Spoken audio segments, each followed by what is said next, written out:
Okay, this is Moshe coming to you from Israel and Galilee on the 7th of March, Friday, 10:25 a.m. We had some rain starting about 6 a.m. It's still ongoing. It's not exactly a horrific downpour or anything like that in my area. In other parts, it is of Israel. Um, it's a light rain, not a drizzle and not a real heavy rain. It's going to stop any minute, they say, and then about 5 o'clock we'll have a little brief period of rain and then it'll be over with. And the weather projection brings us into full blown summer. Uh, let's see when I would say. I mean, by Tuesday next week, I would say Tuesday or Wednesday, we're in full blown summer. By the end of next week, we're going to be in the 81. So we're a few days from summertime. The summer is near. Remember that scripture? The fig tree, the leaves, the summer is near. The harvest, the summer, the wheat harvest, right? Okay, so the signs are amazing. We're going into Jeremiah 30 right now, and I'll develop that with you today. Syria is in complete chaos. The different factions are fighting against the HTS government, the new Syria regime, all over the place, plus fighting amongst themselves.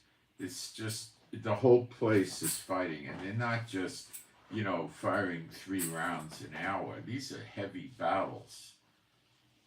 Okay, these are serious. This is real fighting.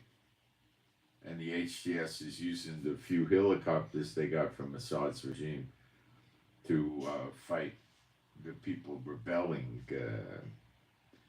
The Syrian government is in dire straits of falling, probably within hours or days. Damascus is probably going to light up. It will be a ruinous heap. Well, and Turkey is bringing troops in to Syria, but just really around the north, where they have their buffer zone between Syria and Turkey to keep the Kurds away from them.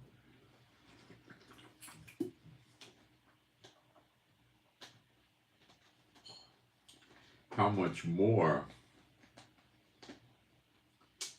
or how much further into Syria they're going to go, we don't know. We just don't know. And the HTS government's negotiating with Russia to take over their bases, and they want things back from Russia. But it appears that these negotiations are, they're not going too well. Iran seems to have some limited now involvement in what's going on in Syria, and they may send a large amount of troops into Syria to take out the HTS regime, unless they could make a deal with the HTS regime, which is, I don't know, they hate each other. So I wouldn't put a lot of stock in that. What I see here is sheer chaos. And I don't think anybody's in a meaningful way is going to come to help HTS. I'm not seeing this. Okay, and we'll go through all this. Ukraine got hit by continuing massive attacks from Russia. The initial attacks were designed to hit the gas infrastructure of Ukraine, which would cripple them, and they're hitting it, and they're using bombers, launching lots of missiles in lots of cities. They're getting civilian areas, I believe. This is because America canceled the intel given to Ukraine, So Ukraine couldn't prepare and deal with the attack properly. And this is getting, I believe Russia's going to just keep pounding them. I don't think Russia's in any mood to just say, okay, we hit them and we're going to stop. They hit them twice. One attack was 112 drones. Ukraine said they knocked out 68, which is likely true. But that leaves 44 or so drones that landed and blew up. That's not good. And then they launched a lot of bombers shooting missiles at, maybe dropping bombs, I don't know. It's ongoing. It was ongoing a little while ago, so it's still continuing. So I expect Putin's going to keep giving them waves and waves of attacks. Okay, because Trump is not standing up with NATO. But we'll get into all this, okay? Netanyahu has political problems here again. He's trying to fire the Attorney General and do judicial reform, and that's not going well with the people, and we'll get into that. And Trump is now telling NATO that if they don't give 5% of the GDP into NATO, those countries, America, will not defend if Russia attacks them. Now, this breaks the NATO pledge, which is all for one and one for all. So how can America be in NATO if, let's say, one or two of the countries get attacked and they don't put the 5% GDP into the NATO budget? Then Trump is breaking the big golden rule of NATO. So basically Trump can't bow out of the NATO treaty without Congress. You have to understand. This treaty was ratified by Congress.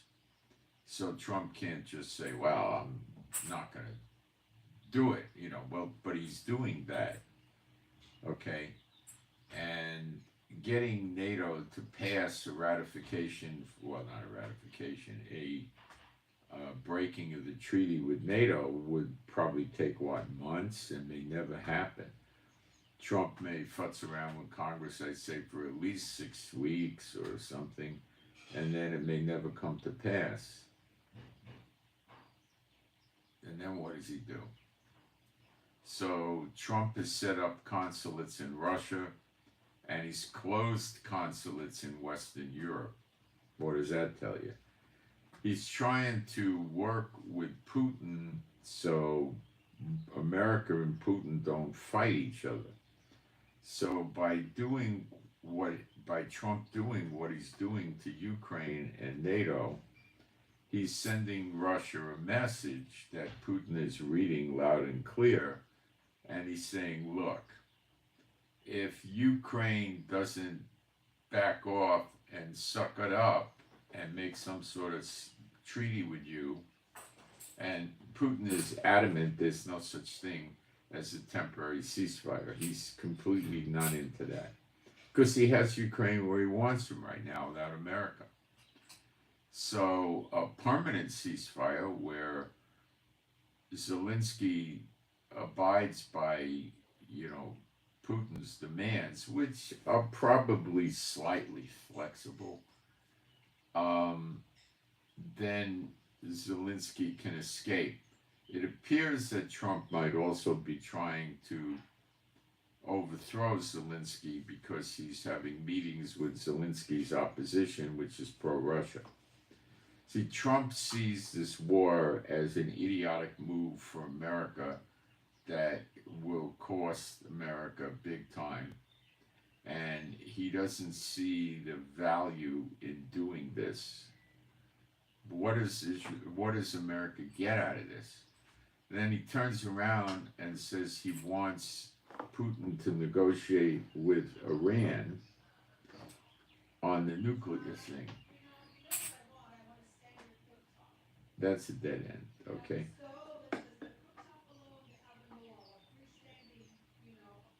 Russia has sent their scientists to help Ukraine develop the nukes. And work on their reactors. So it's a little bit silly. Now, we also heard Trump negotiated with Hamas directly, and headlines are going around saying that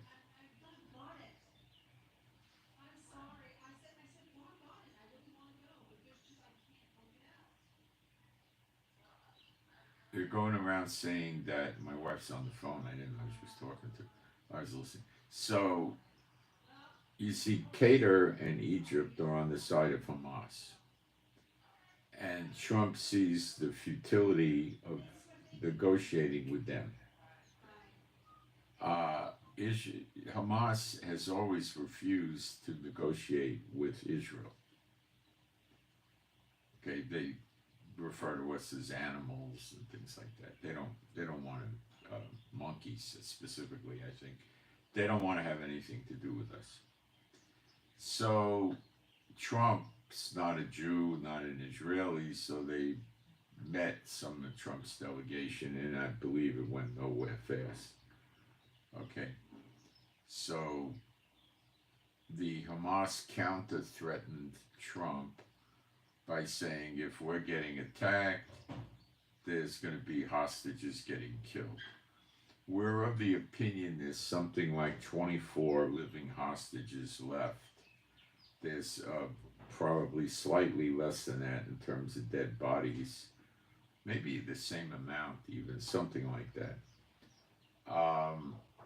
So Trump tried to see if he could deal with them directly, and it didn't go anywhere. That was probably Trump's last effort to see what he did. Now, they sent the B-52 and possibly other planes down here to have maneuvers with Israel. That took place, I think, 2 days ago. And now one of Trump's people has been saying that America may work with Israel together to strike Gaza. I think that this is real because Trump would want to put his special forces into Gaza to try to get to the hostages. And we'll develop all this, and I'll give you the analysis, and then we'll get into the Bible prophecy. But several countries in Europe are telling their people to prepare for war, and the EU is putting together an $800 billion package to boost the security of the EU, not Ukraine. So it's coming together, but I want to make the point that it's coming fast. What happened in Syria was, you know, there were a few skirmishes here and there for weeks, and now it's all over the country. But I mean, there's groups in Syria that have armed themselves, and I believe they're using RPGs even. So they got weapons other than pistols and rifles, and the fighting is heavy. 70 got killed, I believe, yesterday. And you know, it's getting serious, okay? And I don't believe HTS can handle it. That's the government of Syria, the new one. And there's thoughts that Russia may try to bring back Bashar Assad. This is something I never heard this from Russia. And I don't think it's got a high amount of credibility because it's taking a losing, failed dictator that was brutal, very unpopular with the world. I don't see it.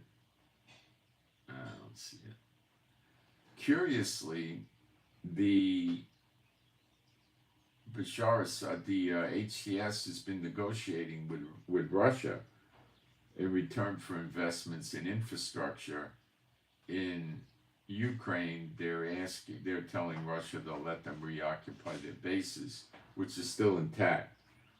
And there was fighting at the Khomeini the Khomeini base, but I believe it was the air base in Latakia near the Navy base.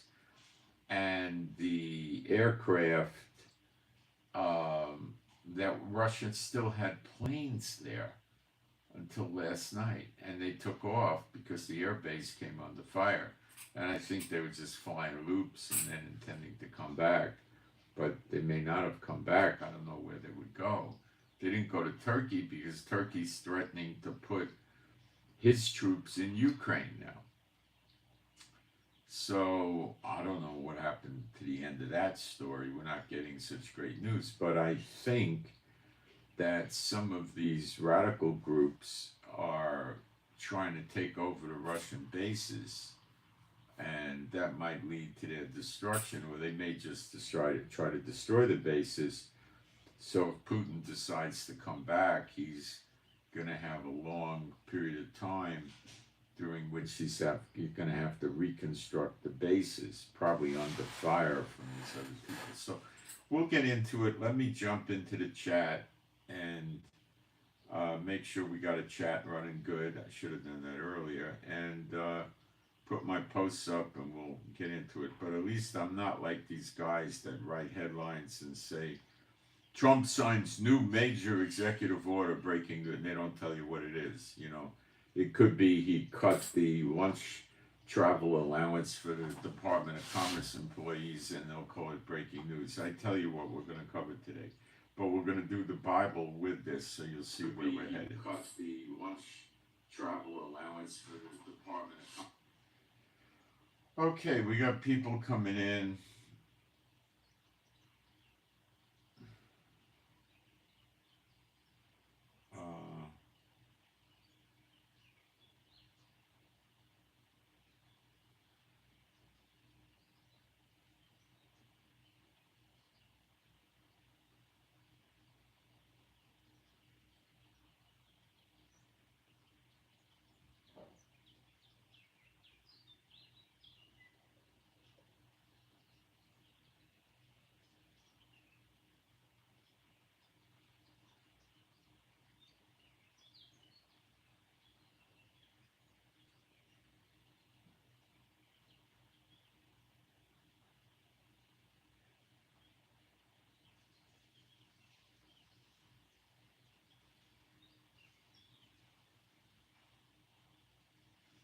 I'm really spreading the gospel. It's all about the Bible with me, okay? And I don't get the impression you're a Bible follower, so you probably don't understand what I'm doing.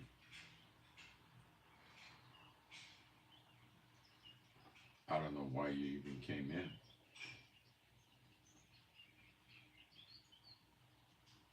I'm putting my posts up now. It'll be quick. But I can't talk too much when I do that, or I get typos. I personally can't wait for this bad weather to get over. Gosh. It's rugged weather.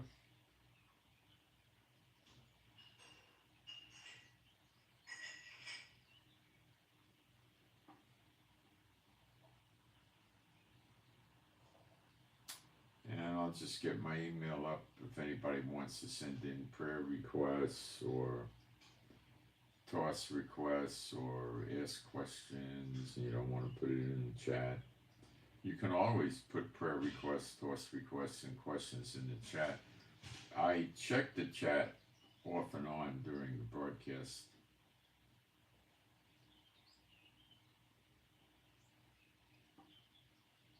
I don't have comments open on here because you could only imagine what we would get. Look what they post in the chat. Imagine if we put comments up, what they would be saying. It's a lot of people that have not much of a life, I guess, and they just like to run around and put nasty comments in different live streams as a pleasurable experience. Probably just out of control children. Okay. Being a Bible-believing site, I'm going to do some praise. There is no God like Jehovah. There is no God like Jehovah. There is no God like Jehovah. There is no God like Jehovah. There is no God like Jehovah. There is no God like Jehovah. There is no God like Jehovah. There is no Messiah like Yeshua. There is no Messiah like Yeshua. There is no Messiah like Yeshua. There is no Messiah like Yeshua. There is no Messiah like Yeshua. There is no Messiah like Yeshua. There is no Messiah like Yeshua. Okay, so I need a quick minute to do something, and I'll be right back and we'll get started. And I can take questions, but it sure looks like Europe's going up in smoke, guys.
What Trump did was basically tell Europe that he's not into having a war with Russia in Europe over Ukraine. China already said they're going to send troops to the Russian occupied portion of Ukraine.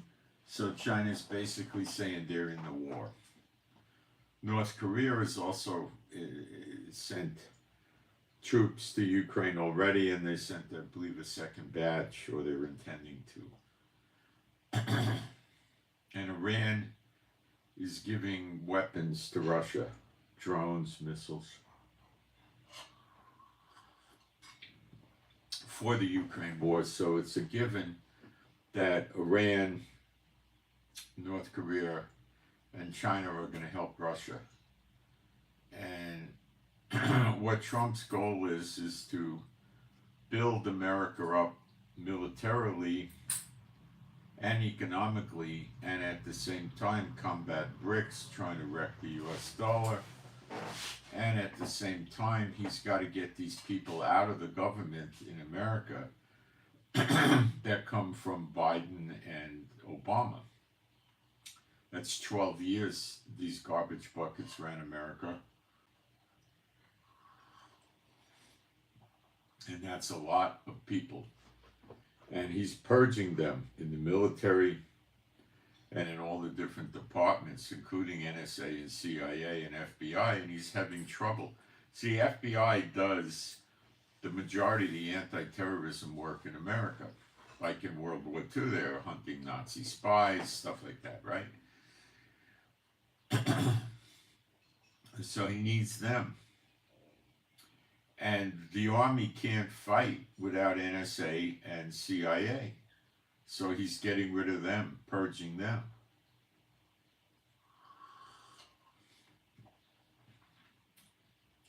And a lot of these people are completely opposed to Trump's practices and policies. The sex stuff with the getting rid of the gender modified people in the military and things like this, and a lot of these people are gender modified or they want to be, and there's a lot of trouble for Trump. So he's scared to death to go into a war because these people are already threatening to release secure documents to the world exposing what America did, mostly the CIA. And the FBI people are against them. There's destroying of evidence, shredding documents, wiping computers, all kinds of stuff. So if there's a war, these people would likely reveal highly classified information pertaining to the ongoing war that would cause American troops and America to suffer, hoping to call for an impeachment of Trump, set him up. And he knows that. So it's better to purge them out now, where all they could do is release documents that they may have secreted out and then wipe their computers. That could cause blowback for things done in the past, but it's not going to affect what's going on in the present and the future. They don't have that information. Trump's people that are taking over these agencies are going to need probably 6 months. Figure they already have a month because they hit the ground running, probably 5 months to clean out the Biden and Obama people and put in Trump people, and they could put in their other people and they could get control of the agency. But that's probably what it's going to take. It's not going to be a week or two. They got to reshuffle everything because they're throwing people out in wholesale quantities, so they have to decide to close out their positions or replace them with somebody else. Each agency is a problem and a maze of issues unto itself. Okay, so Trump is got his hands full and he knows it. And Trump's also, what he's going to do is boast, what he's planning, he'll never get there, is to boost the economy of America. And then when that's done and things calm down, start getting more enlistments for the military and more money into developing weapons and stuff like that. And he might need an additional year or so, year and a half, most, I guess, to get the American military really cranked up again. Now, China, Iran, Russia, they know that. They know that.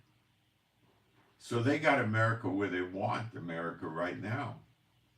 They could take out America. If Iran, Russia, China, and North Korea move collectively against America with Cuba, Venezuela, Belarus, and a few other little countries, America, best possible case, would be devastated, and the chances of them winning would be minimal. I know from Bible prophecy they ain't going to win. They're going down. And these attempts that Trump is trying to make, they know it, okay? They know it. So Trump inherited a mess. In my opinion, Biden was trying to destroy America and get rid of it or change it radically. You don't hear a word from Biden since Trump was sworn in, do you? I mean, that's it. You don't hear nothing from that guy. Very odd. Maybe they were holding him together with a big team of doctors and medical spit and bubble gum to keep him walking and talking, but I don't think he was ever making any serious decisions, you know. So he's just off somewhere.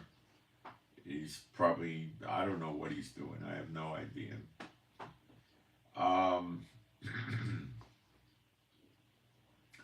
So if Europe sits still and lets Putin take over Ukraine, there won't be an immediate war. But Europe is, you know, not likely to do that because they know that Russia is going to go to work on some of their other countries. Now, when Russia goes to work on some of these other countries, I don't know. He might go to work on some of these other countries, you know, in 6 months or 2 weeks. Don't know. But what it will do is show Putin weakness from the EU. It will also show Putin that the EU is trying to buy time to beef themselves up. And he knows that if he gives them that time to beef themselves up, they're going to come back at him with a vengeance. Do you understand this? So it's in the best interest of Putin, being the way he is to prosecute this war as hard as he can push it. I'm going to look at this for a minute. Hang on a second.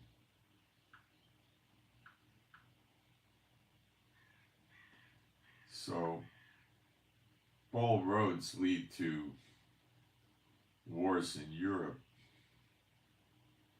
I don't see anything else developing. It doesn't look like Putin's going to give in at all. And he has Trump out of the way, so the chances of Putin being able to conquer Ukraine now are, you know, 90% or something like that, right? And he started doing it already with his very recent, the attacks are likely still ongoing, clobbering Ukraine.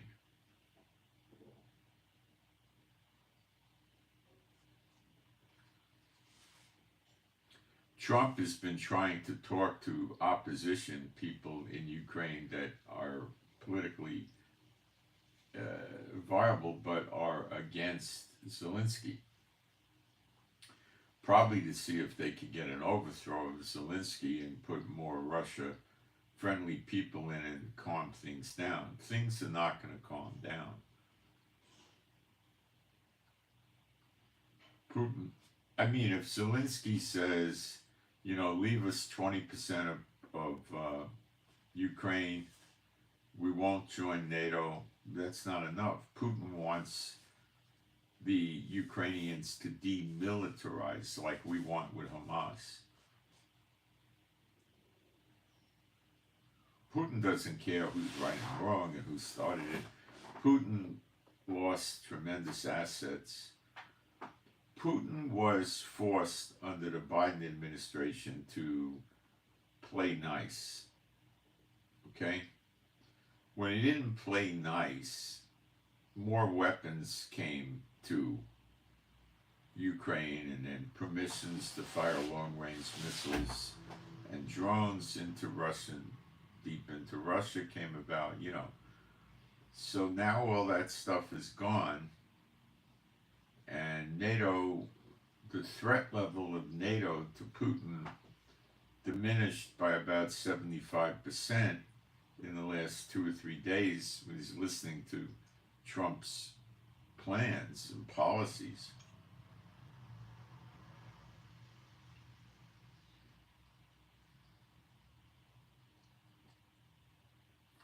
The sanctions against European Union have not come yet.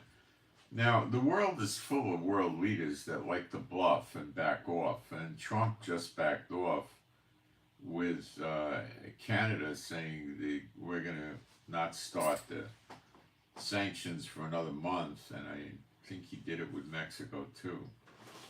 So I don't know what he's up to. Probably he feels there's a path to negotiations with these people.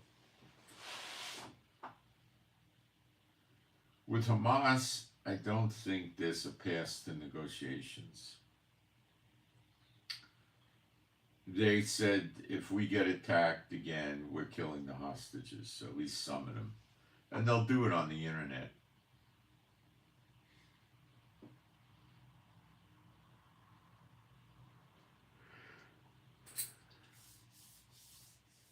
Trump thinks this is reviling and disgusting, and he's right, and he wants it to stop immediately, but I tell you, the Hamas are in no position to give all the hostages back.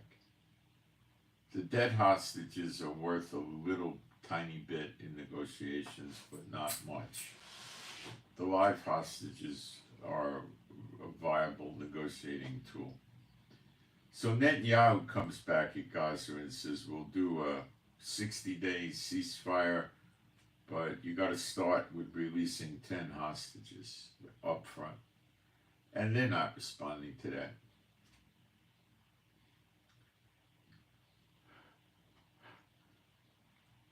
Nobody's going for the Egyptian plan.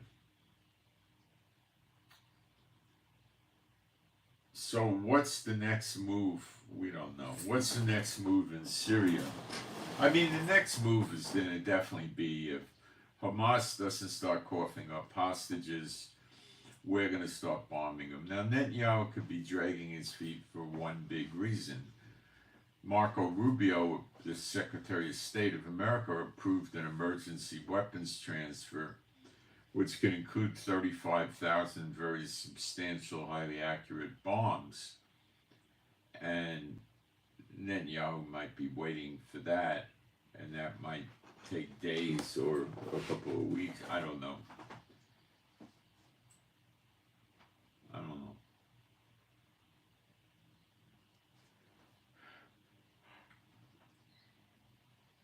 If Netanyahu reopens the war, the Houthis will be attacking Israel, whatever that's worth, and maybe Iraq, I don't know.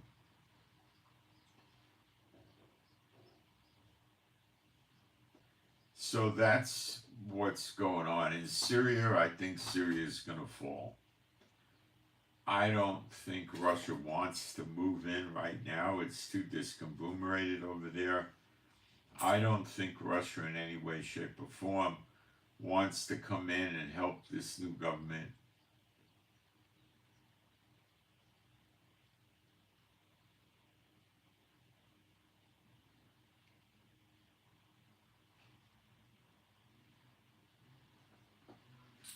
Okay. Let me get back on my notes. So we're headed to Jeremiah 30:11. Some of you may not know what that says, so I can read it to you. It's unfulfilled prophecy associated with the birth pangs, the birth of a nation in a day, which was not 1948. That's just idiocy to think that. It's redemption. For I am with thee, saith Jehovah, to save thee. Though I make a full end of all nations, whither I have scattered thee, yet will I not make a full end of thee, but I will correct thee in measure, and will not leave thee altogether unpunished. Okay, so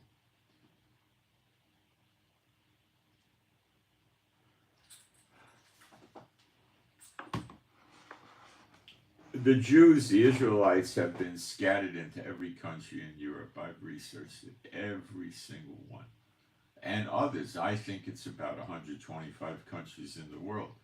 They've been scattered into every North, Central, South American country, and probably most of the Caribbean, most or all of the Middle East, and a lot of Africa.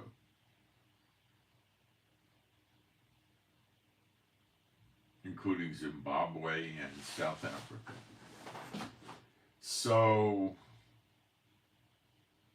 I think we're seeing the beginning of Jeremiah 30 verse 11. Now, if you think it's just one random scripture, let's go to Jeremiah 46 verse 28.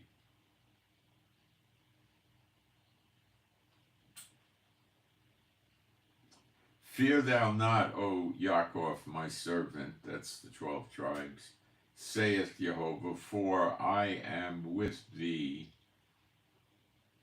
for I will make a full end of all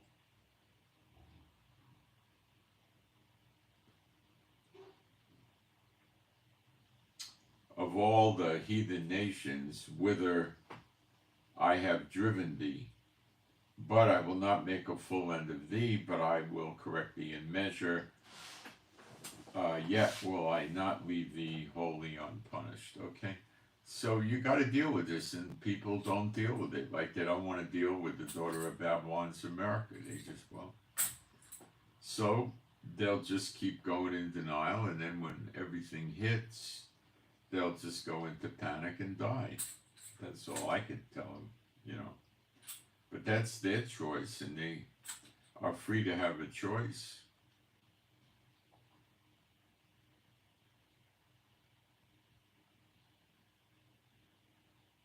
Let me get the hecklers out of the chat for a minute and check for questions.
No, I was not in the military.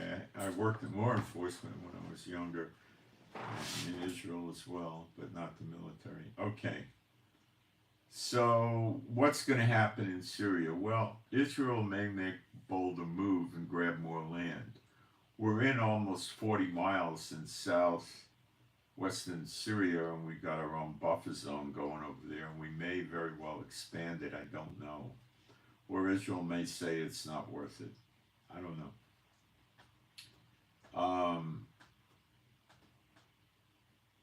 Israel will probably take sides. Now, if Iran starts coming into Syria, then Israel's going to start bombing the Iranian and their facilities and all of that. That's for sure. They're not going to let the IRGC set up shop on our border. That would be suicide. Egypt's going to do a lot of nothing. I can't say for sure. But with Trump getting heavily involved in Gaza, I don't think Egypt's going to try anything. If they tried to tangle with Israel, attack us just by themselves, they would lose, but we would suffer losses. But they would lose. With America involved, they would get hammered. I got some prayer requests and thoughts requests real quick. They're just two. The first one is a toss request for Mike. Toss request for Mike. I have a prayer request for EB, Echo Bravo, EB, Echo Bravo, EB. Prayer is for guidance and direction as to what to do regarding health. For EB, Echo Bravo, the prayer request is for guidance, direction as to what to do regarding their health. Okay. So we covered what Trump's doing with making the European nations put the 5% in, or he's not going to protect them if Russia attacks, and that's breaking NATO, so that's a fallout. South Korea accidentally, you're listening to this, accidentally said they dropped 8 large bombs on a town in North Korea, 35 miles from the border. I believe, if I got the story straight, it was in North Korea, but that was just coming out in the news and we're not getting a lot of details. I don't know what the implications are. If they apologized to North Korea, it might mitigate any response from North Korea. I don't know.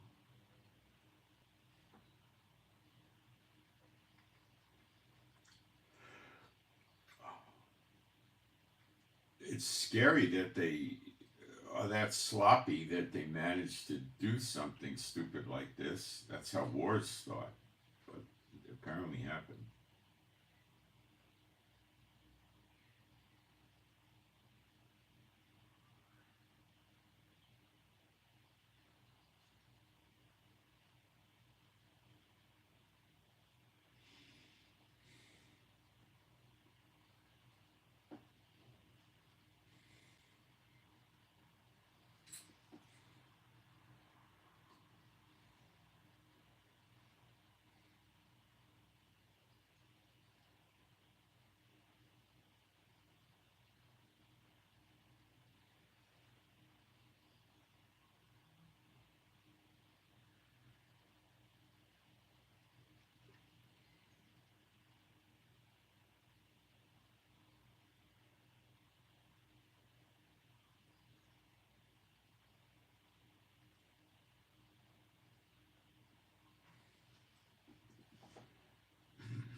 Russia's next move in Ukraine is going to be more attacks. That's his next move, you know.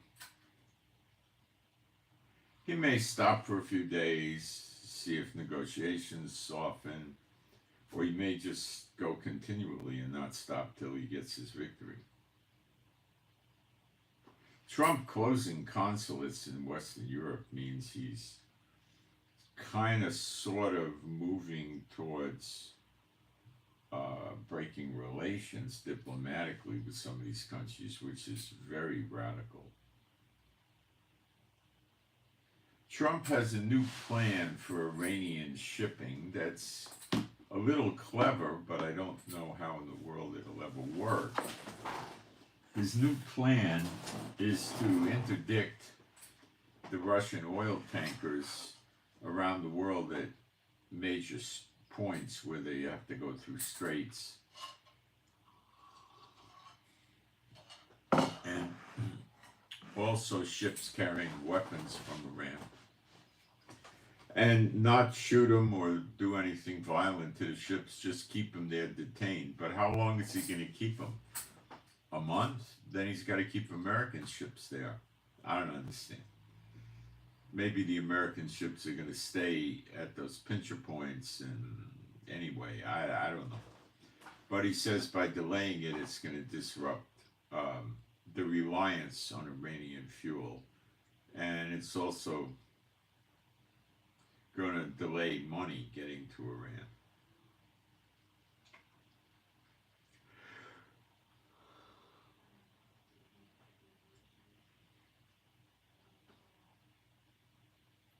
So I don't know what this, I mean, this is better than nothing, but I don't know how effective it's going to be.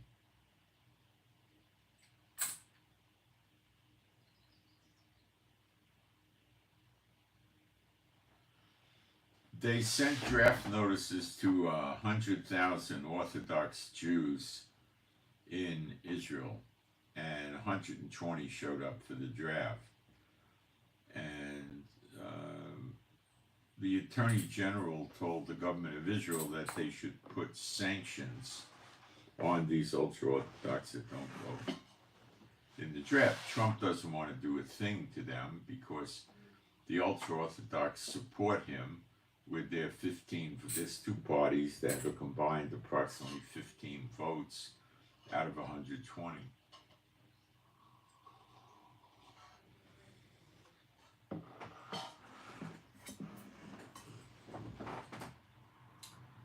And they'll leave the party. So what Trump intends to do, in my opinion, from his past behavior, is to just not enforce the law like he has been doing and not do sanctions. And then he's having his people try to fire the Attorney General. And he's also pushing for the, they call it the France law, getting a law passed that basically says anything the Prime Minister does while in office, he cannot be prosecuted civilly or criminally for. So that would include child rape, murder, torture, theft, robbery, graft.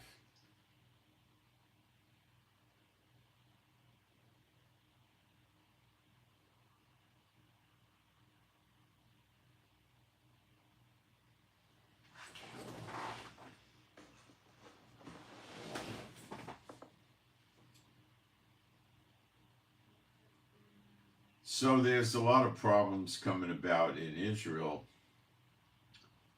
over changing the powers of the High Court.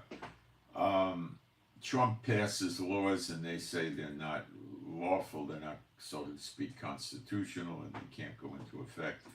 Trump wants to take that power away. So essentially where that leaves Trump, there's three branches of democracy: legislative, executive, which is Trump, and judicial. If he weakens the judicial's power to interfere with the legislative, Trump controls the legislative. Trump is the executive. This makes Trump a dictator, literally. So the people in Israel are not very trusting in Trump, in Netanyahu, and this might not go. He's worried about probes into October 7th. Netanyahu had probes launched by the government of Israel into October 7th, and that's absurd. It's supposed to have an independent investigation, and that's never happened. And he's afraid if it does happen, he'll be found guilty.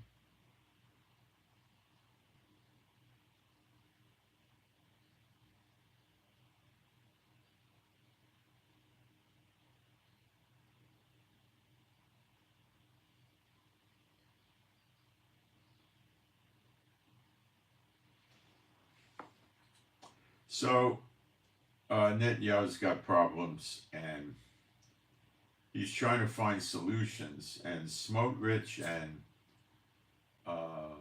Ben-Gvir are interested in Trump, in Netanyahu's aggression on Gaza, and they may rejoin the coalition and back him. On the other hand, if he punks out on Gaza, they may try to go to the ultra-Orthodox and get together and form a new government, and that would be a disaster on Israel. The right-wing party has 15 seats, combined with the ultra-Orthodox, they have 15, so they have about 30 seats. But they might pick up another 5 or 6 because of the war. And then they have to find coalition partners that are right-wing with them and go for a new government. But the ultra-Orthodox are not right-wing. So this has got its issues. I don't know if it's feasible for this to come to pass.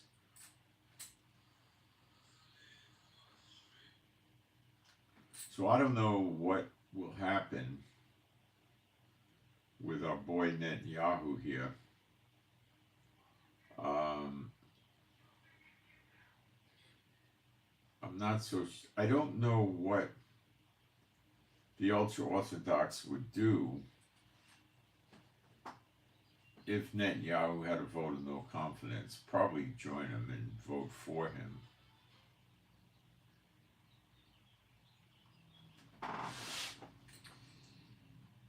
I don't know. It's all crazy.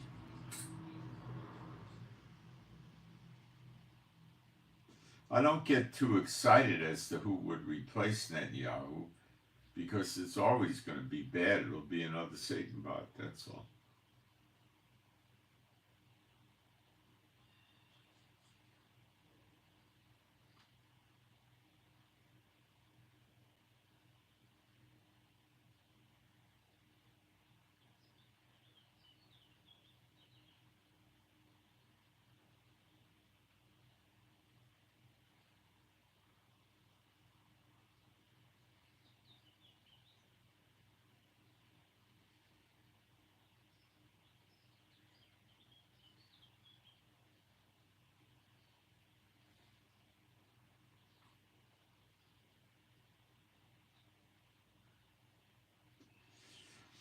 I don't think the people are going to stop bearing down on Netanyahu till there's an independent investigation of October 7th in which he'll be found, likely found as a contributor of it, and then he could be facing additional jail time. So he's moving for this law.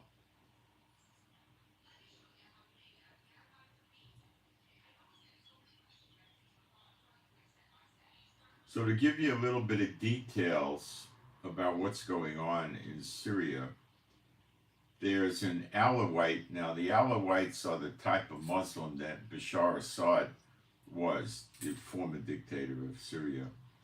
So there's an Alawite rebellion in the west of Syria by the Mediterranean.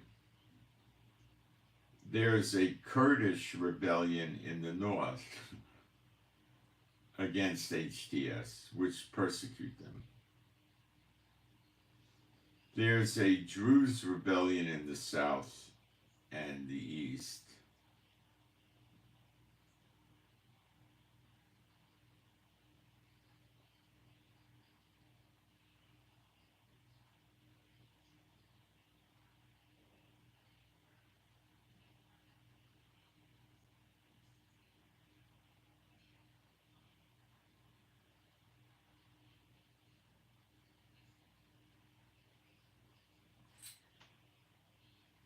Okay, then we got the Druze rebellion in the south and the east, and Israel is protecting the Druze openly, threatening the HTS government. If you hurt these Druze, we're going to hurt you. That's a heavy threat.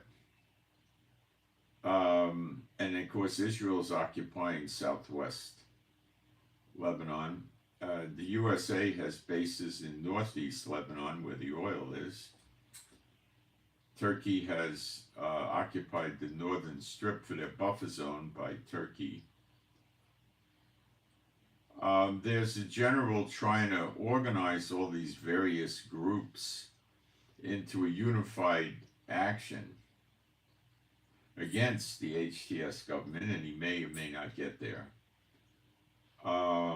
And the Sunnis and the Alawites are attacking each other as well. So, you know, and they're persecuting, they just attacked, the HTS just attacked some former Bashar Assad people and killed them. So there's division amongst themselves, there's not much unity, and they're all fighting, but independently, against HTS.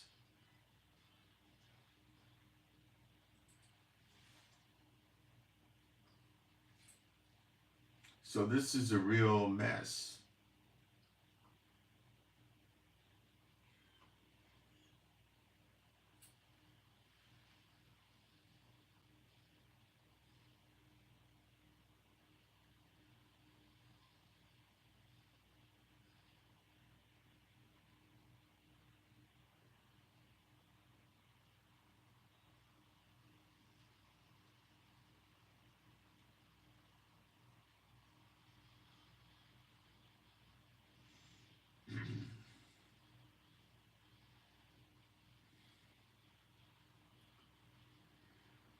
will Russia return to Syria and occupy their bases and help HTS fight against all these other forces? I'd give this 10% chance. It's a mess. I don't think Syria wants to get in, Russia wants to get into a mess like that. Turkey's opposed to him, Turkey's there. America's not so reliable as a friend, they're there. Israel's there. I mean, Israel and America are kind of lightweight friends with Russia now, you know. So they might not get any blowback from them, but, you know, I don't know if they want to do it. If Russia decides to support the HTS government, then a lot of these other groups are going to be attacking Russia. So what Russia would do is send a bunch of troops and tanks, if they don't have them there already, to surround their air base and their navy base and bring 3 or 4 warships and bring perhaps up to 25 fighter planes and fly around doing air ops against the people trying to kill HTS and support these air ops with missile launches from the warships, which is what they do with Ukraine.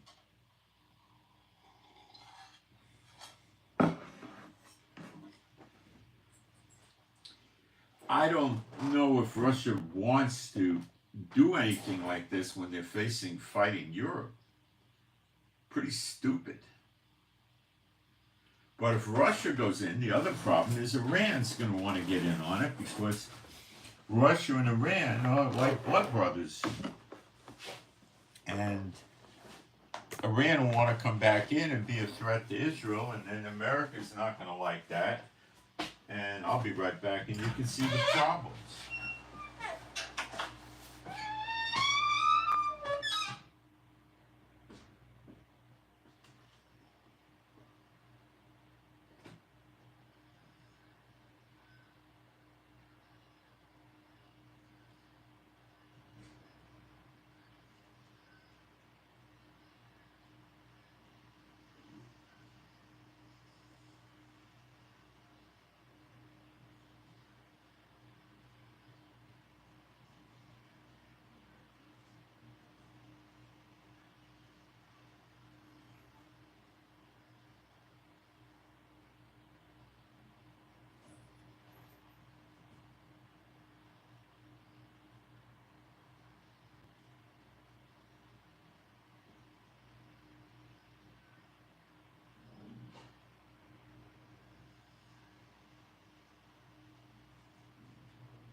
Things are so nuts that you don't know what to do. And that's on purpose. Jehovah's doing that on purpose. The nations are just so discombobulated right now, they don't know what to do. Pretty much all of them.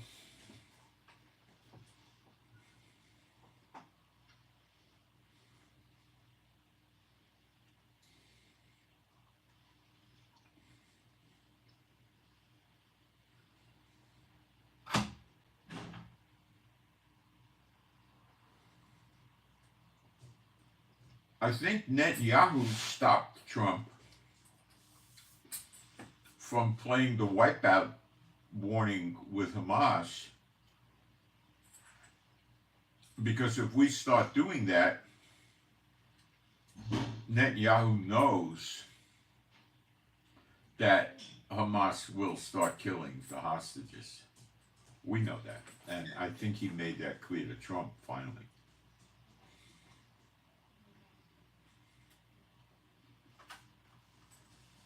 So then Trump negotiates with Hamas directly. So if this happens, he could take the heat off Netanyahu politically in Israel.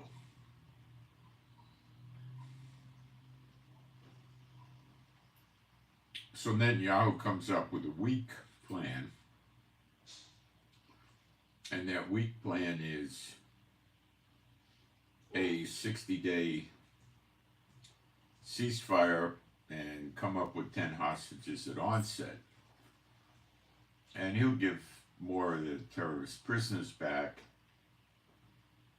as well.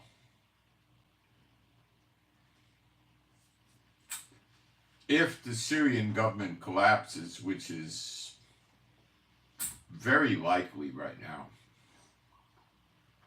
Iran may try to roll into Iraq with an army and then pick up more reinforcements from Iraq and storm Syria. Or Iraq, if they see HTS weak enough, they have a lot of Hezbollah and Hamas in Iraq, plus Iranian-backed militias. They may roll in on HTS. But these other people don't want them there, so there'll be cross-fighting. So Hamas, Hezbollah, Iran-backed militias go in to fight HTS, but the people in Syria hate them also and will fight against them.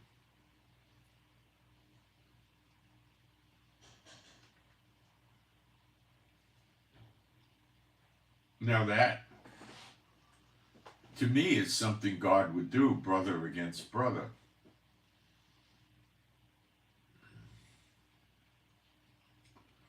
Damascus, being Arunas Teep, is approaching because they're fighting in Damascus. Israel is stationed with military a very brief distance, a few kilometers outside of Damascus. We've been doing some skirmishes in Damascus. It looks like it's going to go.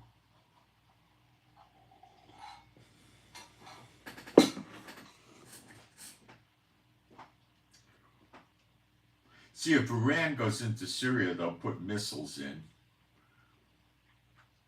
And they'll put them in close so they could get good launches in to Israel. And they won't need sophisticated long-range radar. They could get just truck-mounted radar with missile, radar on trucks with a missile launcher, and that would be enough to get it into Israel because they'd be right over our border.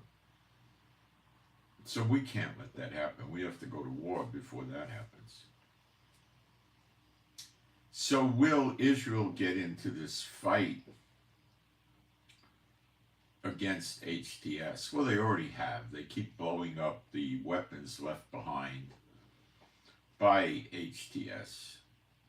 Well, not by HTS, by the Bashar Assad regime. So they don't have these weapons. So they're very, very weak. HTS is weak. And there's not much that they can do.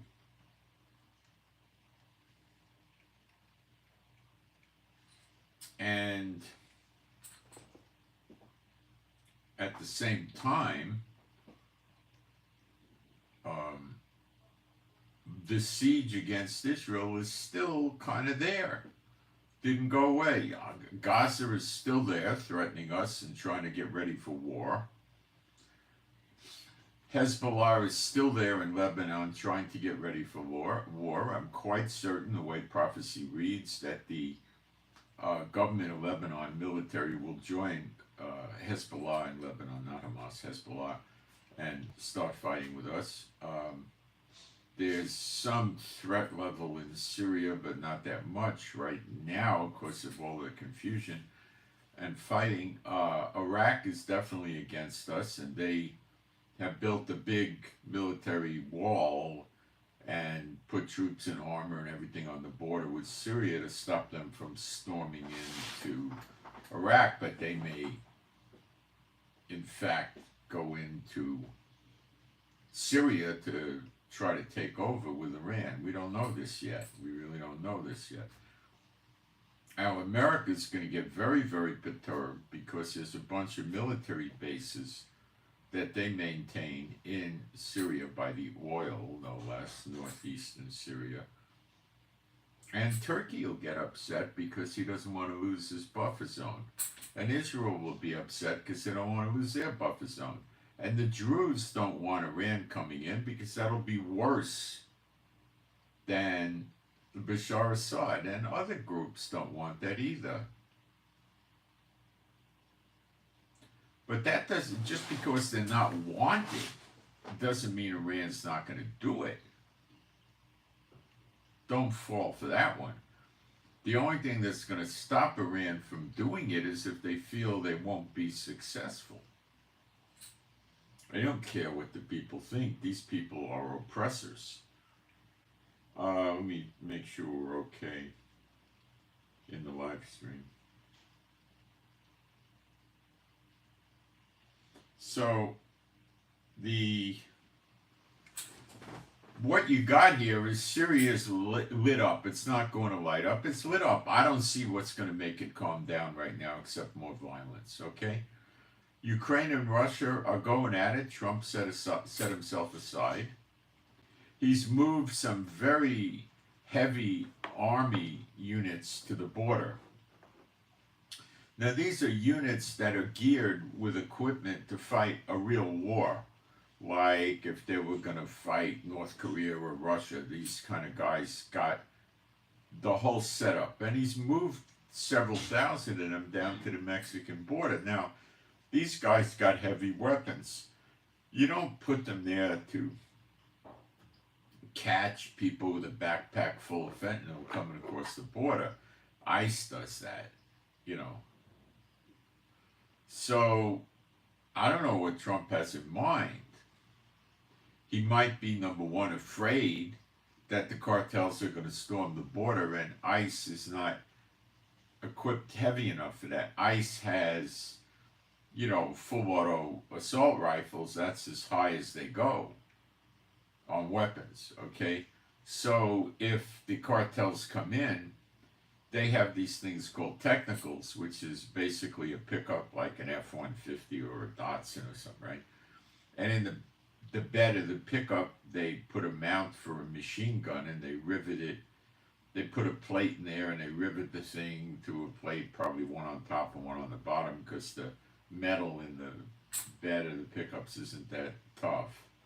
And they mounted probably a 30 caliber, you know, 7.62 or 223 machine gun on there. And usually belt fed, so they can put probably 100 rounds at a time in. And they have plates to give reasonably decent protection to the operator of the gun. And if they start trying to hit the wall down there between Mexico and America, they need a way to knock the wall out. Well, he's not putting the concrete walls up like we do, so you could probably ram the walls with a garbage truck, or more likely, you would on the Mexico side put satchel charges there and sneak in at night and lay satchel charges at multiple locations, maybe 15 or 20 locations over a period of, you know, a mile and a half or 2 miles or something like that. And then do a simultaneous detonation of all of them and blow massive holes. You know, I'm talking, you put 100 pounds of explosives, 200 pounds, you're going to get that wall gone, okay? It's not going to sustain that. If you have to they'd put 300, 400, you know, you just put it's not that difficult to do, okay? The other thing they could do is take RPGs at a distance inside Mexico of even 500 yards, and from a prone position, carefully aim RPGs at the wall and hit it a few times in the same spot, and it's going to blow a hole. Then they come in with these technicals. Now, a lot of these technical pickups, they weld steel plates on the sides around them. Okay? So, what do? They put a steel plate cover in front of the windshield so ice can't sit there and shoot at the windshield of the driver if he's coming into the border. They put them on in front of the grill so you can't get the engine. They put them on the sides so you can't get the passenger compartment, stuff like that, right? Okay? So these technicals got a machine gun, which is not that heavy, but it's, ICE are basically policemen. And they got several of these technicals coming in, spraying 30 caliber bullets all over the place, which are going to go right through their body armor, unless they have real heavy military body armor, which means they can't move too good. And they're not going to have body armor like that on their heads or their arms or their legs. Okay, just the torso. So it's not such great protection. And, that's a problem for them. And, the cartels could send, 4, 5, 6 of these things in at a time, go in and drive around till they find the border patrol and spray them with bullets and then go home.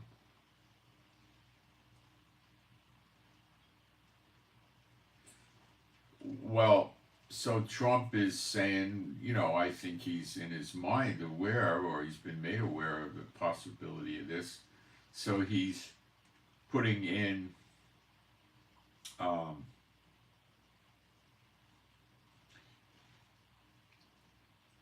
real military armor. And that'll stop their machine guns. And what do they do then? Well, they die. The cartels die.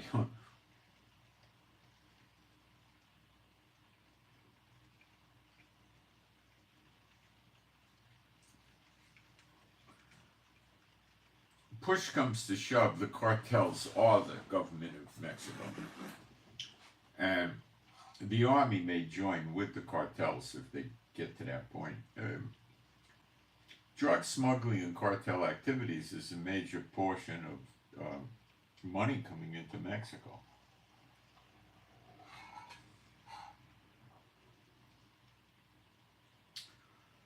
The cartels get the money. What do they do with it? They give nice payrolls to their members, and what do their members do with it? They pay their rent, they buy their food, they buy cars, they buy clothes, they eat out. They bolster the economy. They go to the doctor. They go to the drugstore. Right? They spend. But you're talking billions a month.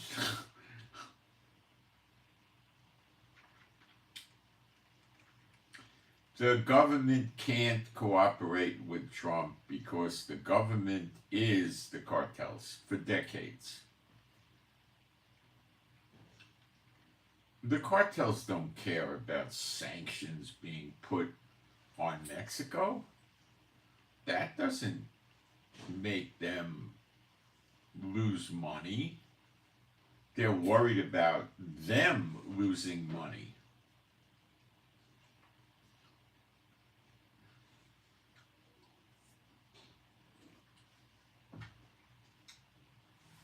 So Trump putting heavily equipped infantry there set up to fight a war against the modern army in Mexico, at the border rather,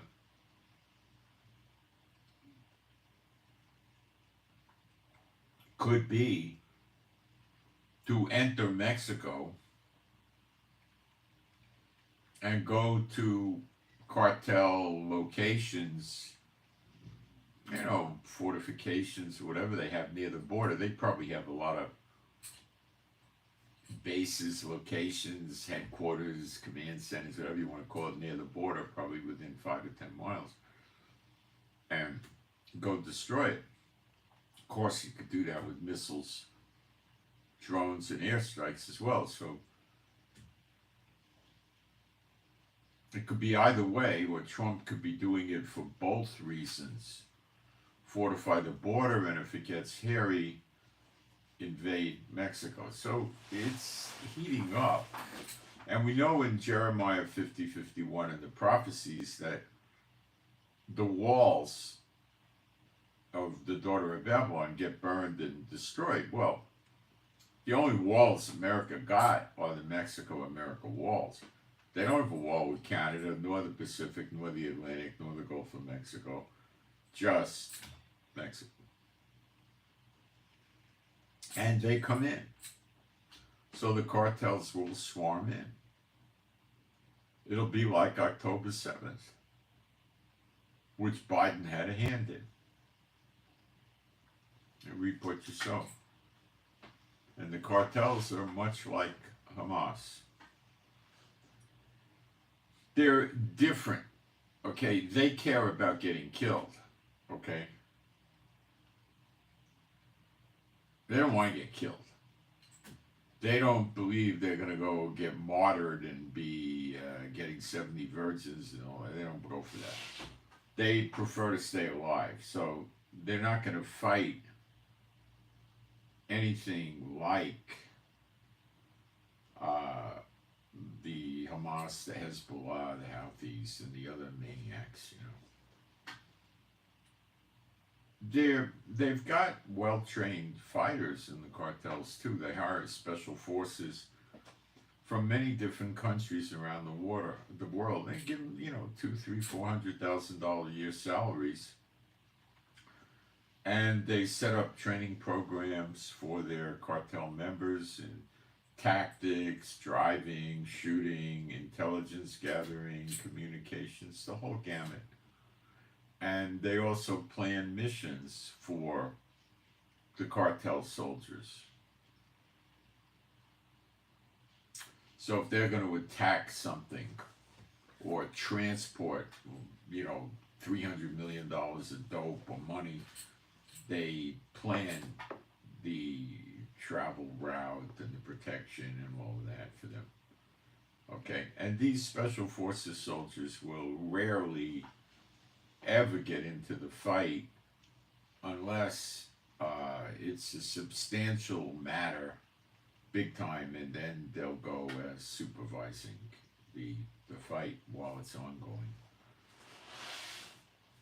And they've got bunches of these special forces, so the cartels are not that lightweight, but they're nowhere near a well-trained, highly knit military unit, because they're cartel jerks.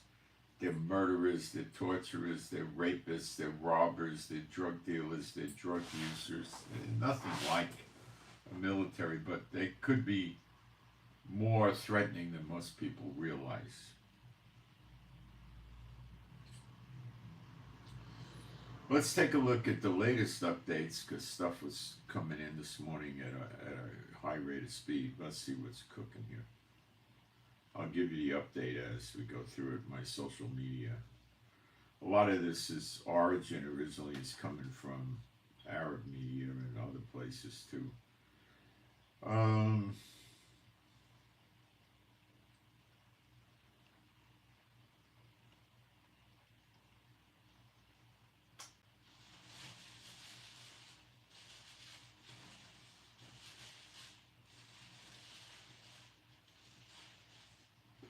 The Witkoff, Trump's ambassador or emissary to the Middle East, or whatever his position is, the Hamas rejected that.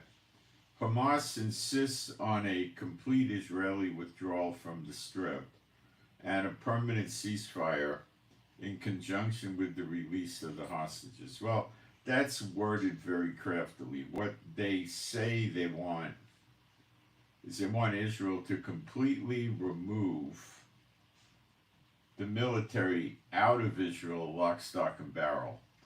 And then after that happens, they'll start releasing the hostages over time to make sure this permanent ceasefire remains in place. But we had intel that told us they intend to keep a bunch of hostages for years. Now, Egypt wants to build them an airstrip. Okay, so they want to build one for $53 million, I think. That's quite an airport. And Iran and probably other countries will just fly weapons in wholesale. So once they have an airport that's functional, I don't know, 2 months, 6 weeks later, they'll have thousands of missiles and start up right away against us. And we know this, and Trump knows this. So that's why this thing is headed nowhere but to war, plus the Bible prophecies. We shall swoop down on the shoulders of the Philistines. They don't make it. Some of them turn to Jehovah when they see what happens, but in general they don't. And it's our land and we get it back. Trump never gets to build this resort there. It's in the prophecies. Never happened.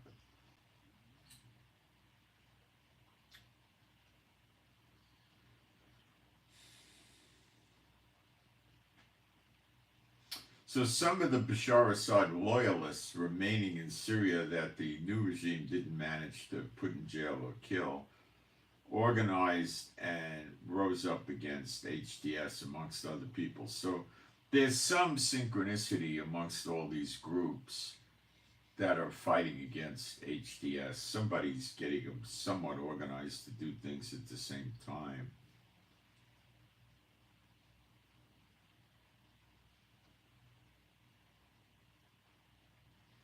They seem to be having cut off the coastal cities of Syria from HTS, but maybe that's still in process. That means HTS can't retrieve goods from the sea. Not good for HTS. They wouldn't be able to get fish for food into the country unless these groups rising against HTS allowed it. So there's some ex-generals of, I don't remember, Bashar Assad or other places leading some of these groups, and they're trying to unify them against the HTS, which would be their best move. Now, I don't think they want to cut the heads off of HTS. I think what they're really interested in is having them leave the country. They're saying, you're not Syrian, get out of here. They're ISIS and Al-Qaeda is who they are with a new paint job.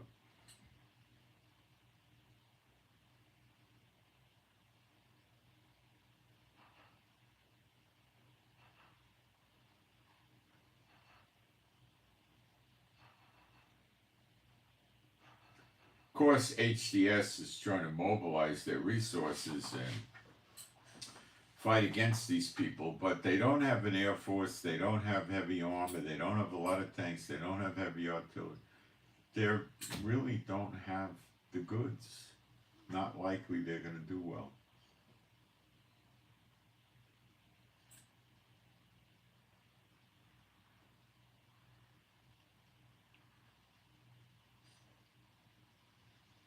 Some of these characters, they've taken the HTS people prisoners in very small quantities, I think.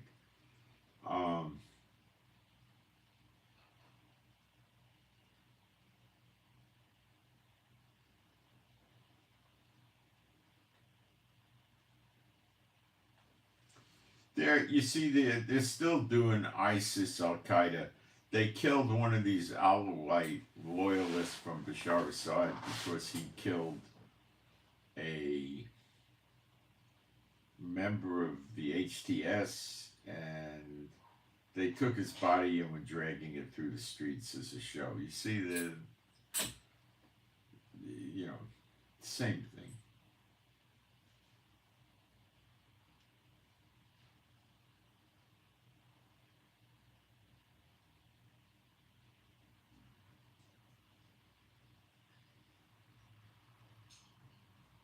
This is a tactic that Hamas was using in Gaza if they came across what they thought was a spy or an agent for Israel. They would drag his body through the streets in Gaza. It's the same bums. Mentally ill, psychopathic killers, serial killers.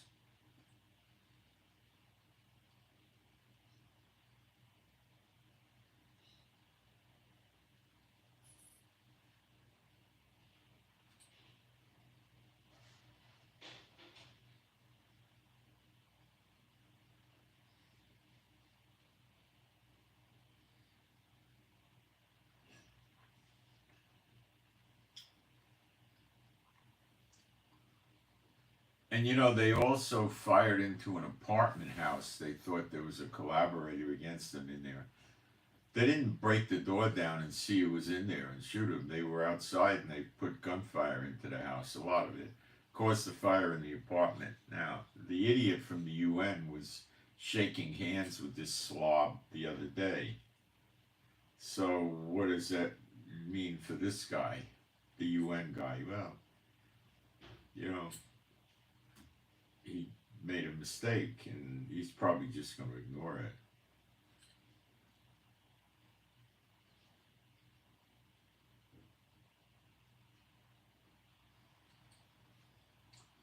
Now we got another strange development in there. Residents of Aliyah, a village about 15 kilometers from the Israeli border, are calling for unity and jihad against Israeli forces maneuvering in the area. They're saying that Israeli forces are advancing from the west, that would be Israel, towards their location, Al-Harah. There's a call to gather at the Al-Adran Mosque in the village to prepare. Where are they going to repel Israel? We got air support. The village is about 8 kilometers from Swisha, wherever that is, where IDF forces were reportedly present in recent days. So there's some. See, we've been evacuating villages out of our buffer zone and just telling them get out of town, and they're not coming back. So they want to stop that. And these are the forces that are probably Shiite Muslims and hate Israel. Not all Shiite Muslims hate Israel, but the terrorist kind.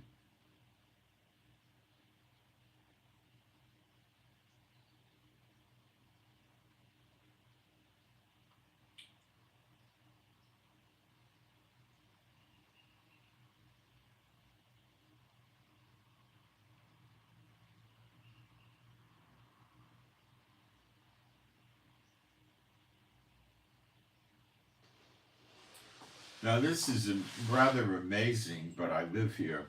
Hundreds of Hasidic, that's ultra-Orthodox Jews, arrived at dawn to pray the Shachari prayer. They pray for the dead. The rabbis teach them to pray for the dead. It's horrible.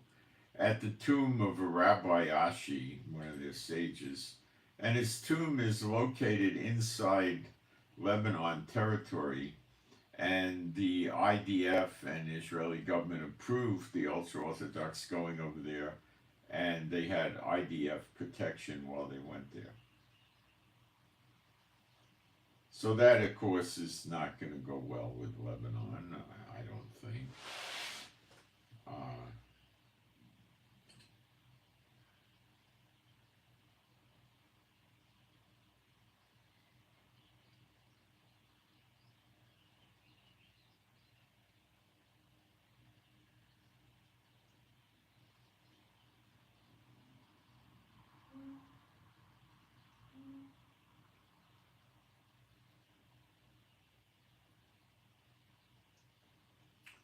They just arrested a guy. The new Syrian regime arrested a guy in Syria that was a general under Bashar Assad.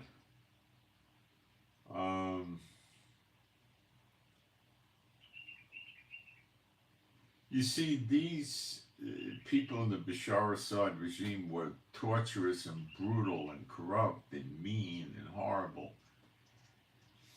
So they're still witch hunting these guys. But Bashar Assad's regime was very friendly with Iran. So there's all these complications here. So I don't know who's going to come help HTS. It looks to me like I draw a blank, but I have a feeling somebody will see a benefit for them to helping them, but I'm not sure who, and maybe it will never happen. They may never get help. Now there's a chance they may be able to quash these people rising up, but it looks pretty dim right now for the HTS. I don't think so.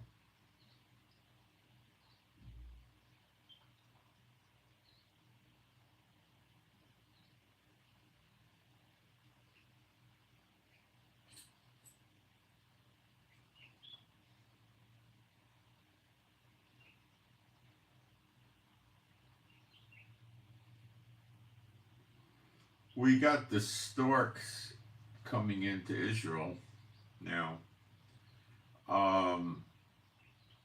They go into the Hula Valley in Israel, and there's a lake there. I guess they drink and whatever they do in a lake, walk or float around. I don't know. Rest for the night. They're estimating there was more than 500,000 storks, or in the coming weeks, more than 500,000 will come in. See, I think we're getting a very brief spring, and then we're going to go right into summer.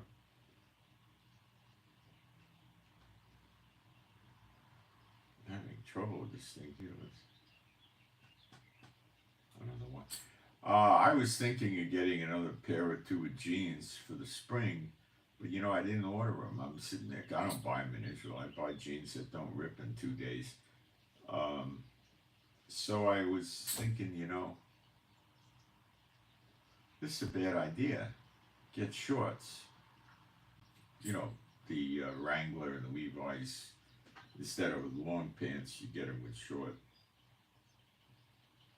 Oh, I see what was wrong here. Okay.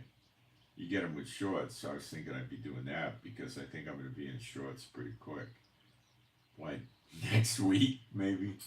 Serious.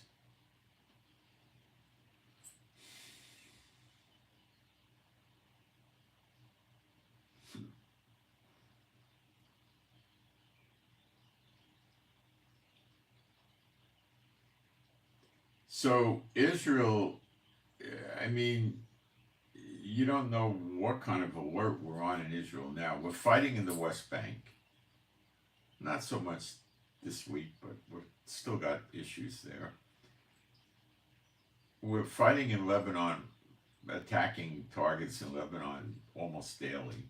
Same in with Hamas. Now we got to watch Syria, and we're protecting the Jews and the Kurds. And we're waiting for war to break out. And we're waiting to see who's going to hit Iran, us or Trump. I think all the signs indicate somebody's going to hit Iran.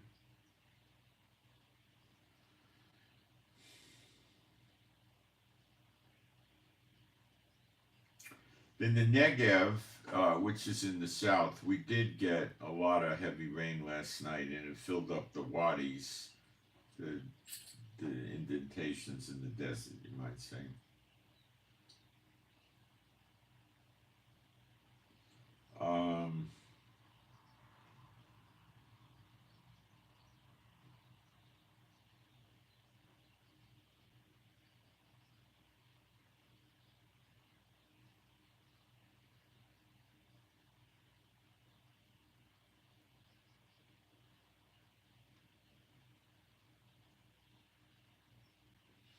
So, the Americans are saying that they may put troops in here with us to attack Gaza, as I told you that. Trump's probably initially thinking of assembling troops in Israel as a bayonet sticking, not penetrating, but poking in the back Hamas. But they don't respond to threats. So, and we know that America does bad things to Israel in Jeremiah 50:51, and it says, in your sight, which means it happens here. So now we're getting ready to see troops from America in Israel.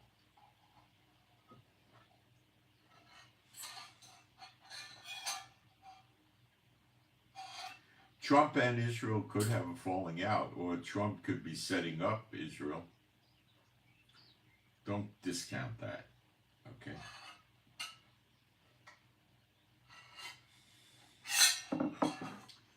Or things could go bad with Trump. I don't know. Maybe they get rid of Netanyahu and there's a new guy and Trump and him don't get along. I don't know. But all the pieces are coming together. All the pieces. Australia, very anti-Semitic, very anti-Jew, lots of pro-Muslim stuff going on there. It's about to get hit with a very big cyclone, or maybe it hit today, I don't know. Continuing whirlwind of the Lord. And the fires in South Carolina continue to rage. So you had the California fires, and then you had the North Carolina fires, 250,000 acres. Now you got South Carolina fires, and they may spread up north due to the winds coming in this week and some stormy weather, or windy weather anyway, in the east coast of America. So I will kindle fires in and about her cities, referencing the daughter of Babylon in Jeremiah 50:51. That's there. These are not ordinary fires. The ordinary wildfires you get are in the dry seasons, in the summertime, in the heat, dry heat, not in the winter. America's still in winter. Winter's not up yet in America. Hey, let me see when we change the clock here in Israel. We should be overdue for that. Let me take a couple of seconds. I'll look it up. Then I want to do gold prices.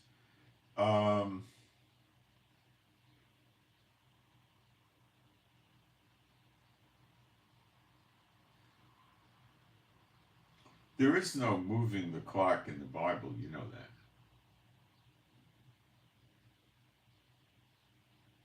You never find it in the Bible. It's not there. That's why you don't find it. It's not anything they ever did. I think it's part of change the times and the seasons, because that's certainly the times. Oh no, we don't do it until the end of the month. I didn't realize that.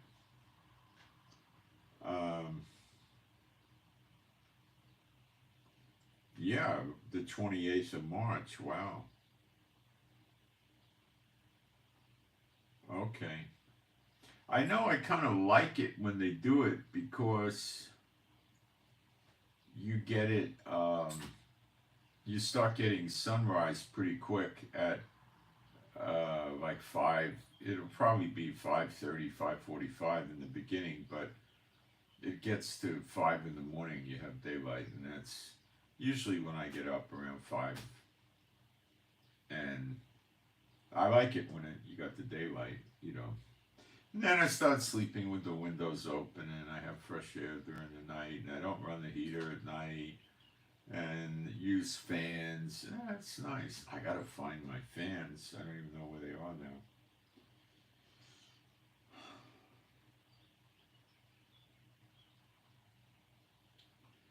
I might be able to buy another little cheap fan or something, I don't know. They sell these fans real cheap. They got plastic blades and stuff, and they don't really create a strong breeze, you know. They get enough, but I like to get one with metal fins or whatever you would call blades, and work better, I guess, but I have to look around. I bought a great big powerful industrial fan, a huge one. I think it was maybe 26, 28 inches, on a big stand, heavy metal, and I plugged it in and it started blowing the power. So we use it to give the birds a breeze. I wish it worked. I may have to buy one a little smaller that works.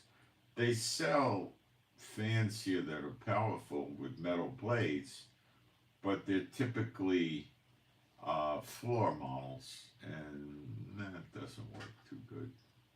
I don't like that. I like it on the stand.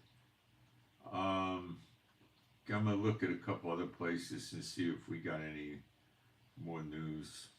But guys, you must understand, Russia and Ukraine just took a new turn, huge. Okay, and many European countries are screaming, it's time for war. Okay, and they're getting their people ready, and they're right. And now we got this event in Syria out of nowhere, and now we got the thing with Hamas coming to a head, which means the Houthis are going to start attacking anything and everything.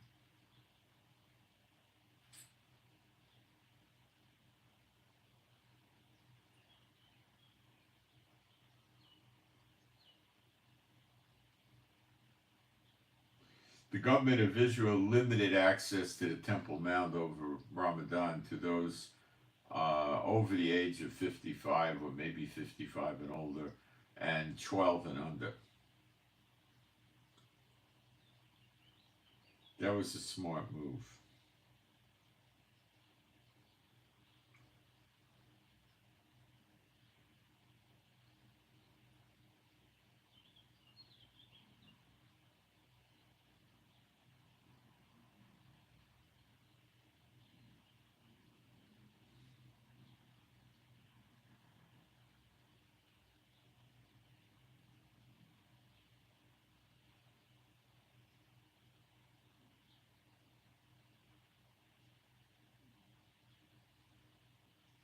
So there has been flooding down by the Dead Sea, southern Israel. So they are getting a lot of rain down there. We're not going to get much.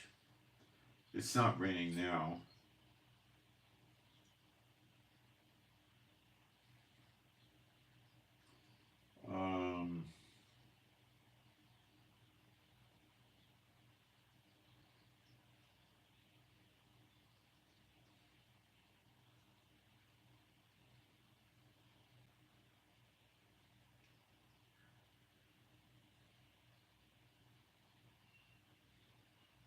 Wait a second, I'm getting an article on how many hostages are alive. Let me scan it.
Yeah, I think there's 24 living hostages left. And there was like 159 to start with. The number count is all over the place here. It keeps changing. It's really hard for us to really understand what the count is. I tell you, it keep getting different versions, and it's weird, man. It's really weird. It's very difficult to figure out what's going on.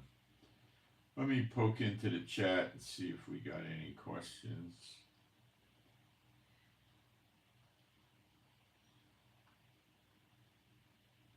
No, I don't think so. Uh,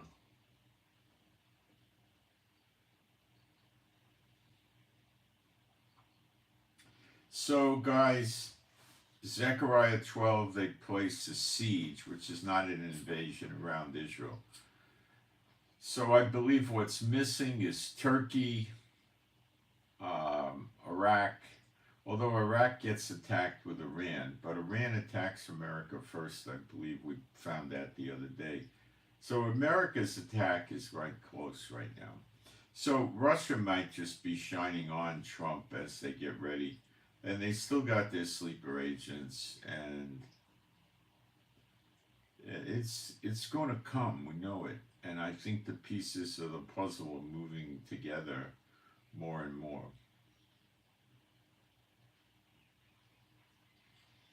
Houthis is Edom, that's Yemen is Edom, they get devastated. It's very easy to imagine Trump getting so furious at them that he just plays wipeout on their heads, okay?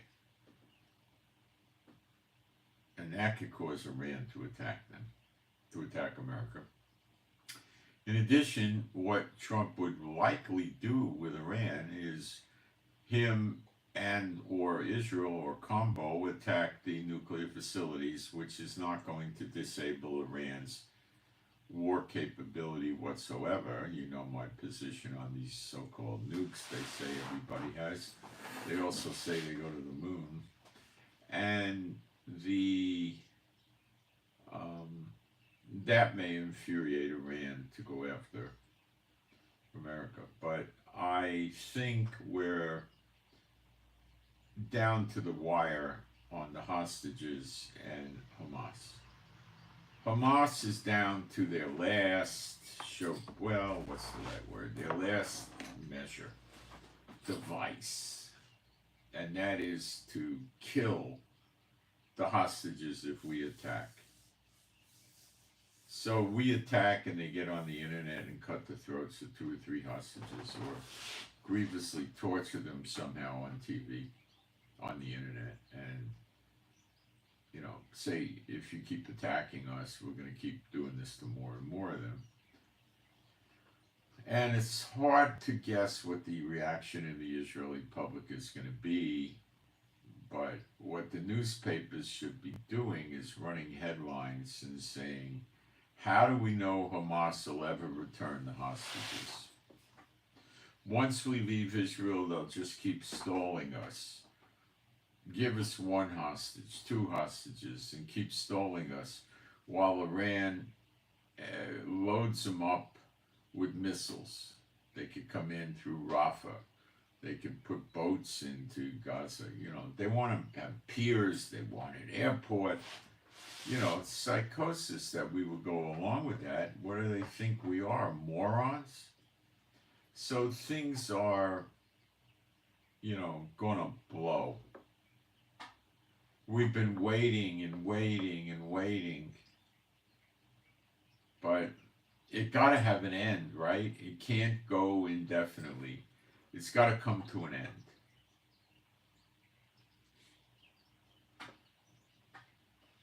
Looks like we're very close right now.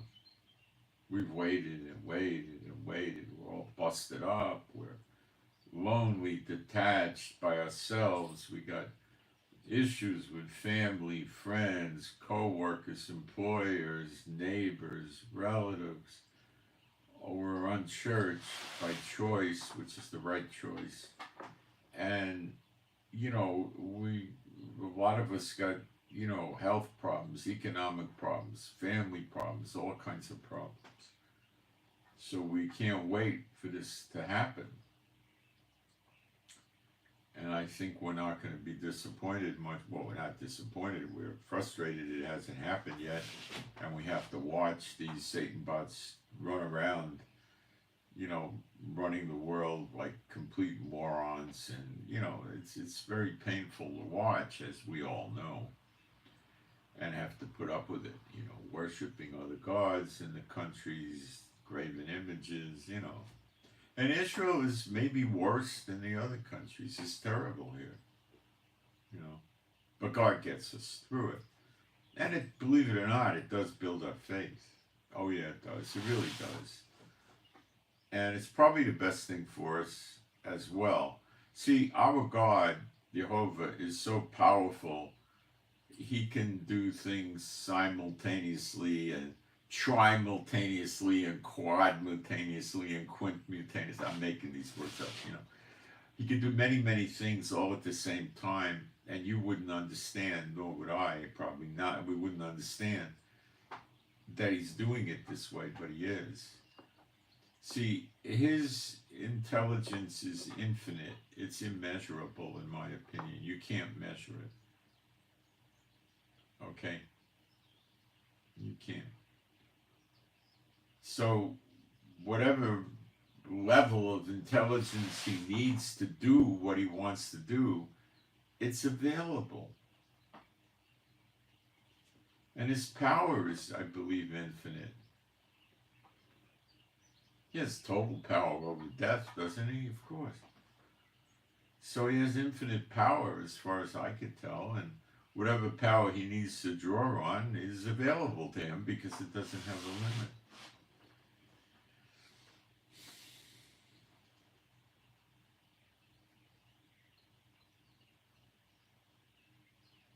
It's going to become scary for Israel when it happens, the siege.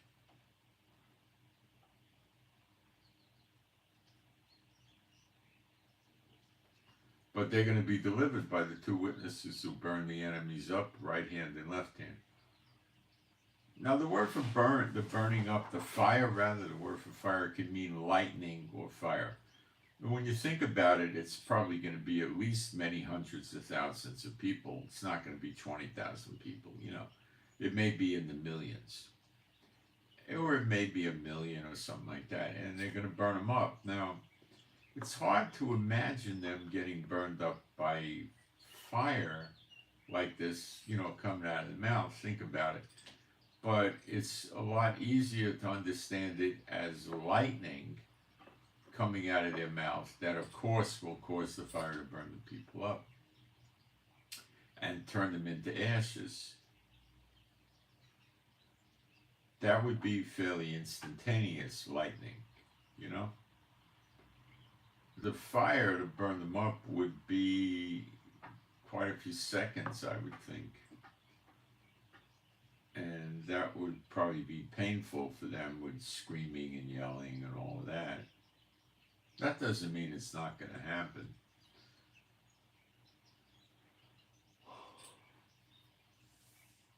But having to spray the fire around all over the place and the people burning up, and then how far would the fire go? For every action there's an equal and opposite reaction. So if you were going to throw the fire out of your mouth to go, you know, miles, you're not going to just sit there and go, you know, I don't know, you know, you're not going to, it's probably going to be, but if you were talking about lightning, then that's kind of like an electrical thing heavily, right? So it's sort of like an electric chair when it hits somebody, or not exactly, because it's way more powerful. My father, when he was alive, was an engineer, and once I was sitting in Florida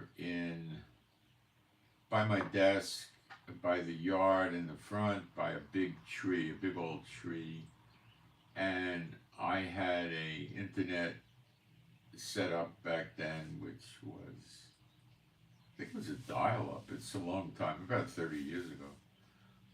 And they laid the internet cable above the surface of the yard, and I think they covered it with something for the rain. It worked fine. And then this strike of lightning hit the tree and sent the electricity down into the ground, and it fried the router. I mean, you could see it was visibly fried, and of course the internet went out, and the tree had to get cut down. It killed the tree. It was a nice old tree too, but it was a big tree, you know what I mean? I guess the tree was, 50, 80 years old or more. It was a huge tree. And maybe it was only about that. I don't remember exactly. It was a big tree and a high tree. It was a nice tree.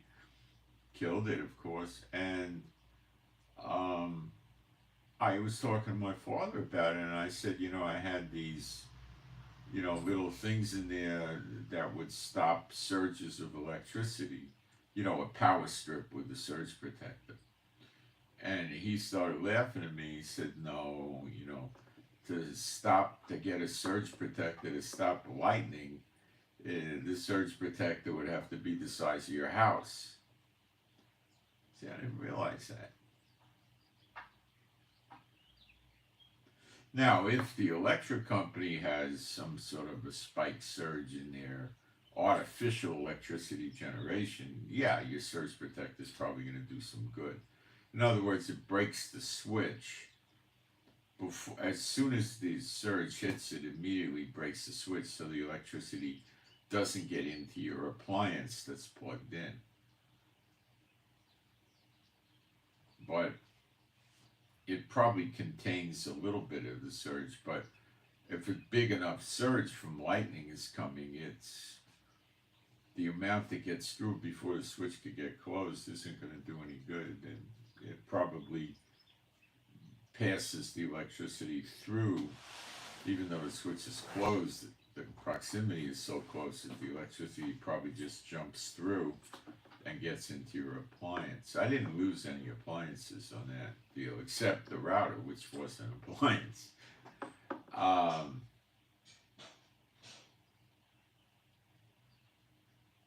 So that was an eye-opener. So, when you think about it, lightning travels great distances, doesn't it? See, the word can mean lightning or fire. When somebody gets hit with lightning, they generally going to get a lot of burns and shock, and not everybody dies from a lightning strike. I guess it depends how big it is, but maybe it's not lightning. I don't know. From the word study, it would be fire, like flames, or it would be lightning.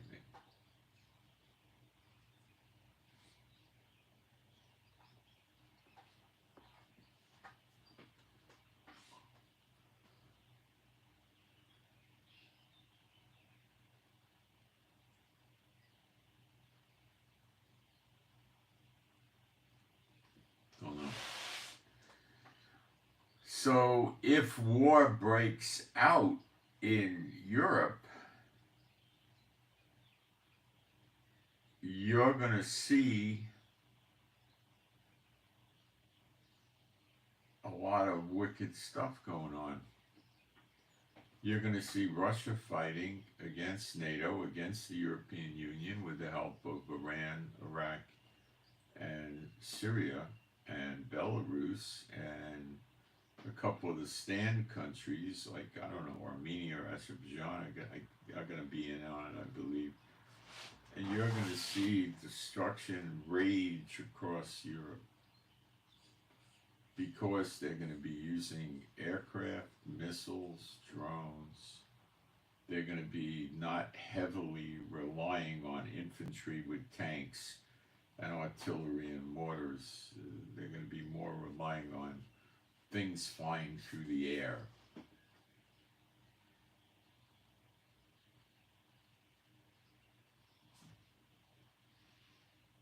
Russia will get busted up, and the people in the European countries don't all die. It says he will destroy the nations he scattered us into. The word is goyim. Well, when the Jews go into captivity or exile or diaspora, they don't get put into people, right? Obviously, you get put into countries. And it's these countries that are going to die, that are going to be destroyed, so the people can't live there.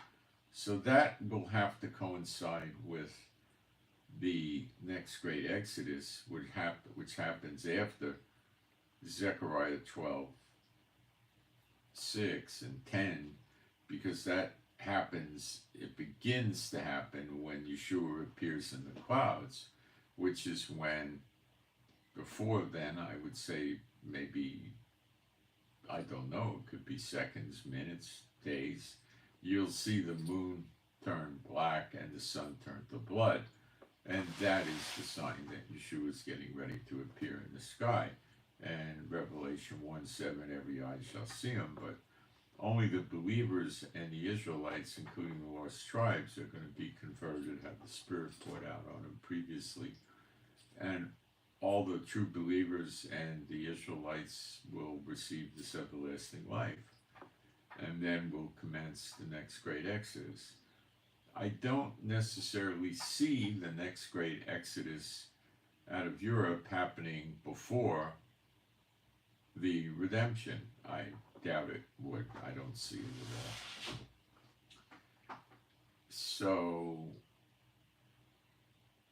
now the people, the believers and the Israelites may have to remain in the country after it gets destroyed for several days or something. I don't know. I don't think that he'll do that.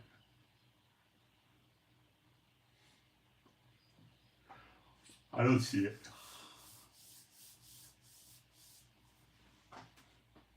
So this is going to be, what, epic? Oh, you have no idea. Epic, epic, epic, epic. And it appears that Elijah is active before this happens in Malachi 3, training the Levites to make the sacrifices and offerings acceptable unto the Lord, which brings the blessings of the law upon Israel, which the church never talks about that. And then God refers to this Mount Zion, which is not here now, as his holy mountain. And the temple is on the mountain, and the temple comes down from heaven. We've covered that a billion times. Read Ezekiel 37, the last 3 verses, and just think about it. You'll figure it out. And we also get the tabernacle 2, which it appears Jeremiah in 2 Maccabees 2, chapter 2, hid in Mount Nebo, the mountain Moses died on after he saw the promised land. Put it in a cave and sealed it up until the time that Jehovah shows mercy again to Israel. And then we get that back. So I don't know if Elijah works with the Levites with the tabernacle initially, and that could very well bring the blessings of the law on Israel, no doubt about it. It worked with Moses. It would work. And then the temple comes down after we get the blessings of the law. But it doesn't read that way in Malachi 3. It says the glory of God of Israel will come suddenly to his temple. So it appears the temple is there preceding him going into the temple, obviously. Him going into the temple is shown to us in Ezekiel 43, and it does not appear as if there's a war going on during those days at all. So the war, or the siege war to Zechariah 12 is probably completed and over, which means the bad ones died. Then he goes into the temple, which could be a result of the Levites doing the offerings and sacrifices in a way that's acceptable unto Jehovah. And because the glory of God of Israel is referred to as our reward, our reward again, because it happened in the past already. That's Michael. In Exodus 23 verse 20, God put his name, Jehovah, inside this angel, which is Michael. Nobody can beat him up. Nobody can take him out. It's impossible.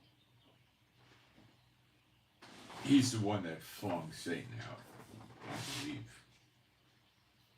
I'm pretty sure he's the one who threw Satan out. So Satan is no fan of the glory of God of Israel.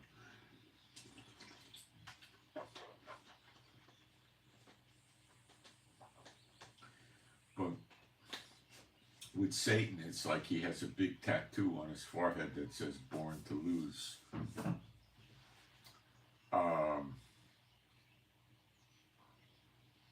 So before the wars, I'm expecting the two witnesses to work openly, particularly Elijah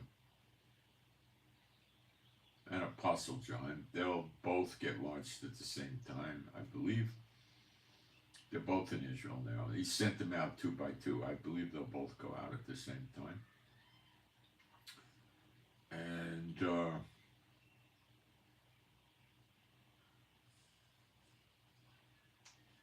that should happen before the actual burning up of the enemies, and which comes, I believe, after.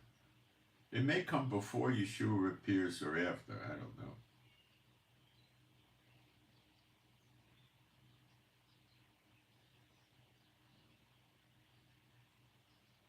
But that, when the moon goes dark and the sun turns to blood, that's the beginning of the second 70 in Daniel 9:24, which in no Hebrew manuscript says 70 weeks. That's only in the English versions because they screwed it up. The word is Shavim Shavim. It means 70, 70. So there's 2 70s on Israel. The first one was Babylonian captivity, which Daniel was caught up in. And the next 70 begins with the appearing of the sign of the Son of Man, where I imagine just before that, the moon goes dark, the sun turns to blood. And then if you read Joel chapter 2, before Yeshua returns with New Jerusalem and all that, the moon goes dark, the sun goes dark, not the blood, and the stars fall from heaven and don't give their light. Now back to Mount Zion. So the temple may come down with Mount Zion, because he calls it a holy mountain. So this mountain may come down from heaven. The other options, I guess, would be the mountain comes down first, then the temple lands on it, which is pretty much the same thing as what I just said. He could build it from the earth and have the earth sort of erupt up with his powers and make it into a mountain or something. We don't read of a mountain descending from heaven, so maybe he does it that way, and then the temple comes down on that. I don't have any of these details. We can pray that the Lord shows it to us if you want. Feel free, please do. Maybe it's there and I never saw it. That's what we're going to see. And I don't know how high this mountain is going to be, but it's supposed to be quite high. So your guess is as good as mine. I would think we got to be at least 5,000 feet. I don't know every mountain's height in Israel, but if you start measuring all the mountains in, Syria and Lebanon and all that, I don't know how high they get in Turkey. Don't know. Do I know how high this mountain will be? I do not.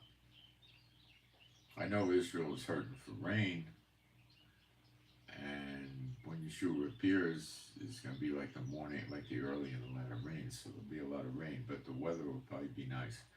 See, when it rains and it's 75 degrees, 85 degrees outside, it's rather pleasant. I mean, I would be outside the very, very few times I ever saw this and it'd be raining, and I would just sit out there in the rain. I had to pull myself to go inside because it was so pleasant. But when it's, 50 degrees and raining, it's miserable, bitter, cold, it's horrible. That's what we get in Israel, and I call it punishment weather.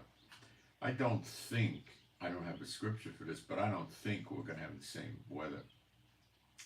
I know our crops are going to flourish, and that makes me lean heavily in the direction we're going to have better weather for these crops. By the way, I went off the carnivore diet. I was having trouble in my bowels.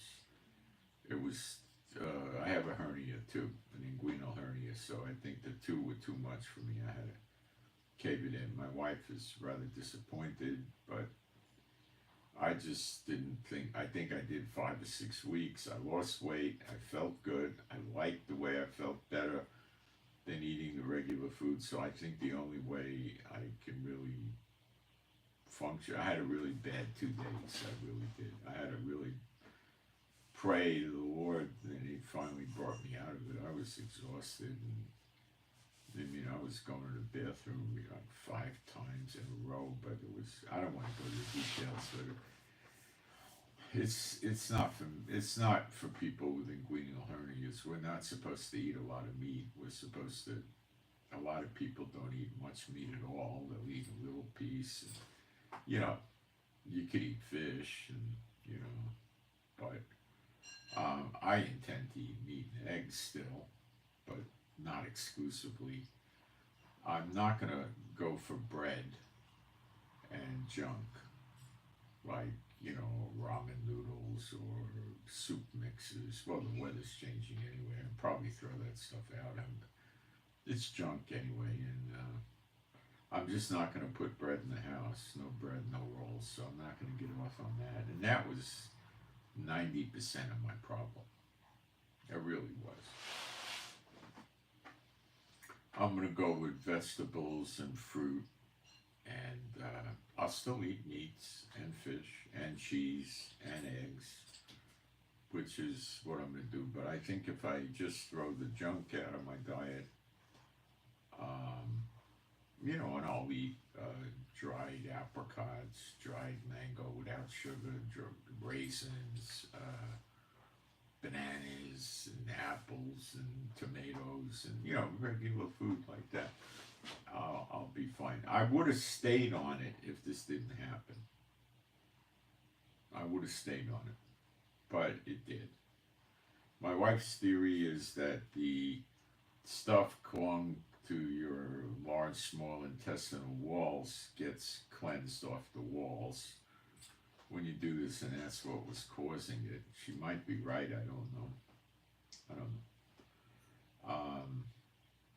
Many years ago, the craze going around was to do enema therapy on yourself and clean the walls off like that, and it was the rage in the 80s, and then the doctors, or maybe even the 90s, I think 80s, and then the doctors would run around and they were putting cameras and showing you that people don't have anything on the walls yet. I don't know. They probably do. So, salads, I'm going to try to eat raw vegetables. It was nice, I'll tell you. It made me feel really good. And if I didn't have the hernia, I don't think this would have happened. But it did. And I recovered from it. But it was a horrible experience. It happened 2 times, once each day. Oh man, I got scared. I didn't, you know, I was close to going to the hospital. I thought I was having, but anyway, I stopped it. Maybe the Lord told me to knock it off with that. That was my thought. It's not, you know, Bible-based diet. You know, what do you hear in the Bible? Land of milk and honey. Well, you don't eat honey on a carnivore diet, you know. And the young men are happy with the corn. Well, you don't eat corn on a carnivore diet, do you? No. And bread, you don't eat bread, you know. But I might look into being able to buy real, without garbage in it, whole wheat tortillas. I think they're sold someplace in Israel. I might be able to get them online. Now, that's not bread. That's very thin. It doesn't have the garbage in it and stuff like that. But if I stay away from the bread, you know, I don't eat candy and ice cream and cake and muffins. I don't eat any of that stuff. So the bread was 90% of it. If I get off the bread, I think I'm fine. I got it made in the shade. So the way to do that is, I imagine myself like an alcoholic with the bread. And how do you get off alcohol? You just, you know, you don't do any alcohol, so you just don't do any bread, and that's it. Trying to control the bread for a breadaholic like me is like a drunk trying to control the drunk, you know. The drinking. I'm not going to try to control being a breadaholic. I'm just not going to have bread in the house. That's all. We don't go to restaurants, and that's not a problem, you know. And I'm going to take olive oil daily, and I'm going to get the apple cider vinegar going too, which will work on the blood sugar, because the blood sugar you get affected from vegetables, not so much, but from fruit you do. But it's not the same sugar in natural fruit that you would get in bread or cake or junk food, you know, that kind of thing. Now, occasionally I might eat sandwich meat that has some sweeteners or, you know, stuff in it that's not all meat, although I'm going to try to find all meat sandwich meat. I'll have to look around to see. I think they do have it. It's more expensive, I think, but they do have it. So, you know, one way to deal with the meat and the hernia is just eat a few, you know, 2-3 slices of meat a day of sandwich meat, and you got your meat intake. That's for your protein, and then just go fruit and vegetable on the rest. So I'm even going to try raw vegetables, or if I can't cut that, I'll try to do the lightly sauteed where you throw them in a frying pan very quickly, or I could put them in the air fryer very briefly. It'd be similar effect, and then eat those so you get a lot of the nutrients. And I think that I never saw the carnivore diet as a full-time lifestyle. I was going to try to go till redemption or 90 days, but it was just, it got too hairy. I couldn't do it anymore. I was real nervous, so no more. It's not for people with hernias. That's my deduction. Well, people with hernias are not supposed to eat a lot of meat, you know. Some people have alleviated the hernia by just drinking juice. They do juicing for weeks. I don't know about that, but anyway, that's the story on that. And I miss it. I really miss the way it made me feel, and the weight loss was fun, and but the side effects were too much for somebody with a hernia. I don't think it was wise anymore to continue. So I think I need the fiber, and I'm going to try to eat fruit and a lot of stuff like that. I think I'll do fine. I really think I will. It'll be more biblically balanced, and I don't see a problem with it. Did I notice some positive changes in my body from this carnivore diet? I did. Were they really big time? Absolutely not.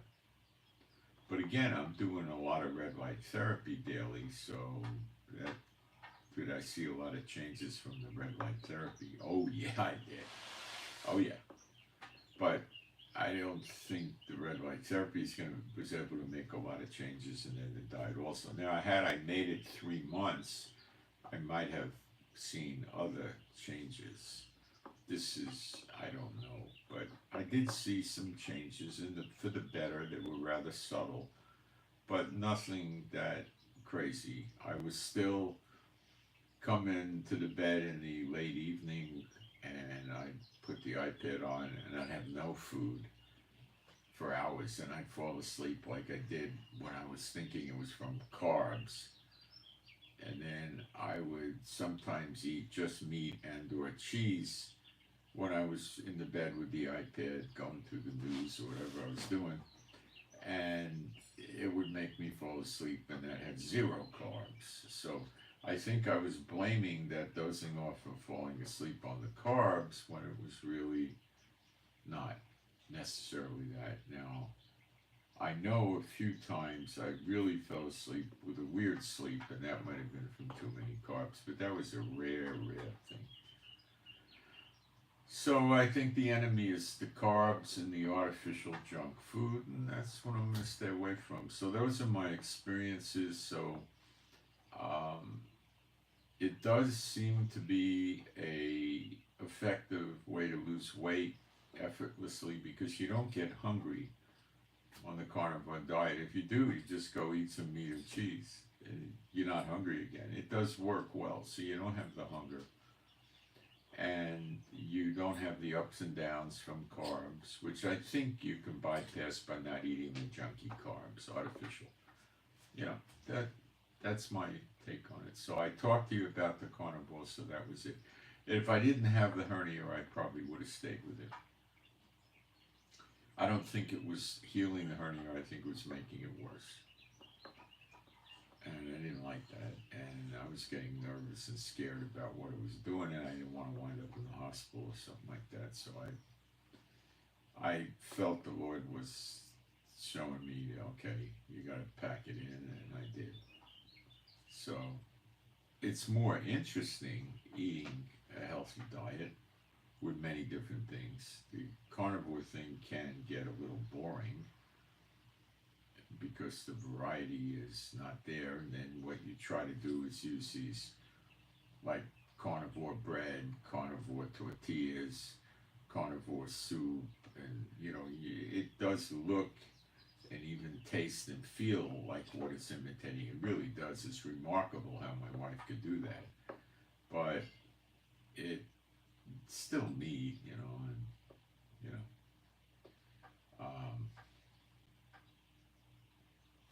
You know, so there's a lot of things that are really, I think, not good for you, like eating pasta might be one of them. I have to research that.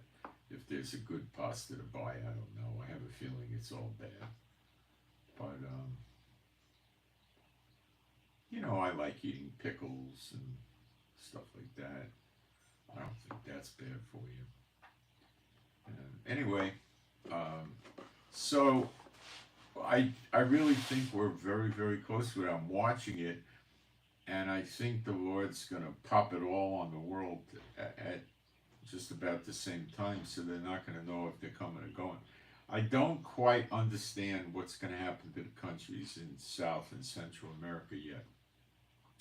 Please pray I get some understanding about that, because the Jews have been exiled to these countries too. Unless I'm wrong about that, maybe God didn't send the Jews into these countries. Maybe just some of them went on their own. But does that make any kind of sense? I don't know.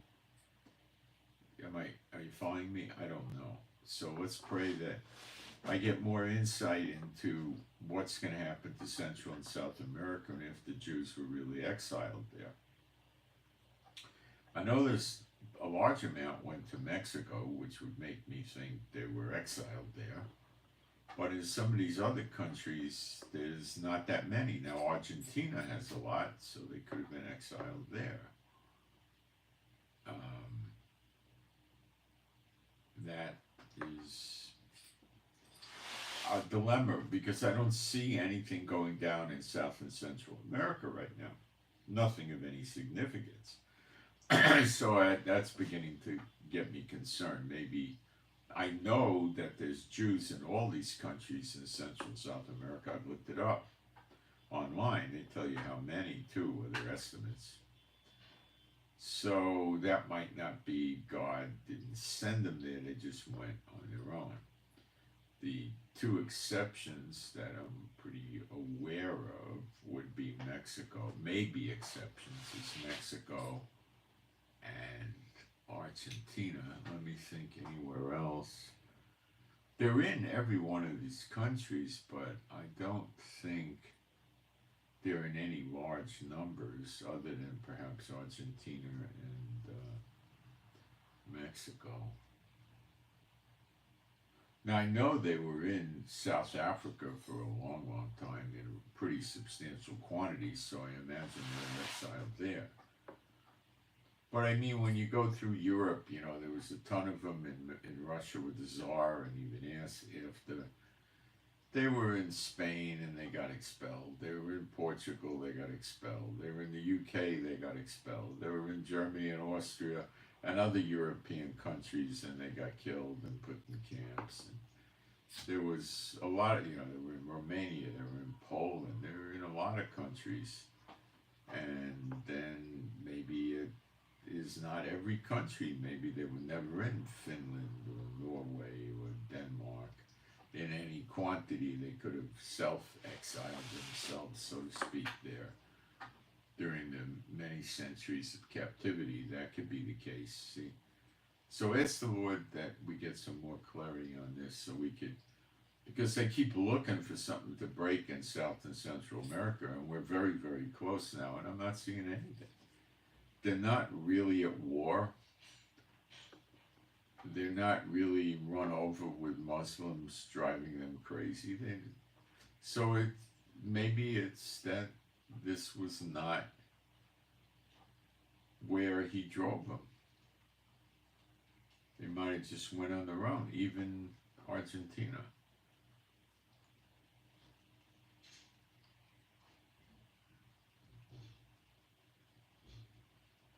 They were in other African countries. We know they were in Egypt, right?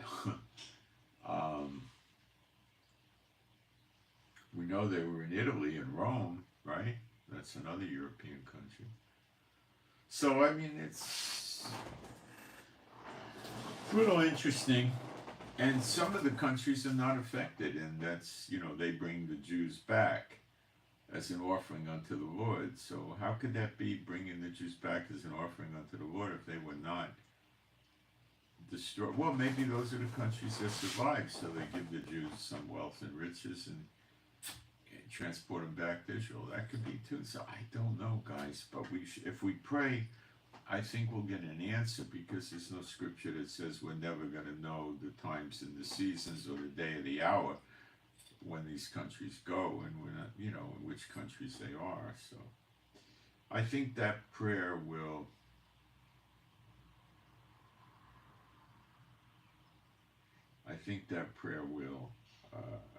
work. So pray that we know more about what it means to be scattered into these nations, or diaspora, or put into captivity in these nations. And does it cover all the nations, or just the ones where there was a huge amount of Jews in there? See, this is important now, because we're right up to it. So please pray for that. All right, so quick look in the chat here.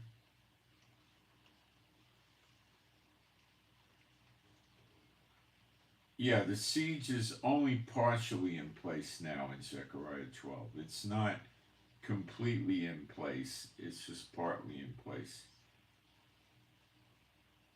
You dream on. You deny the scriptures for your own dreams or wishes. Go ahead, see what happens.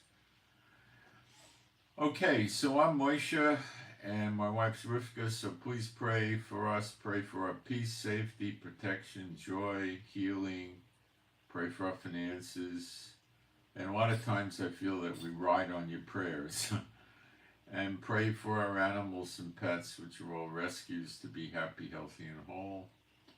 And please pray for me to get my diet adjusted in a good way, good, healthy way.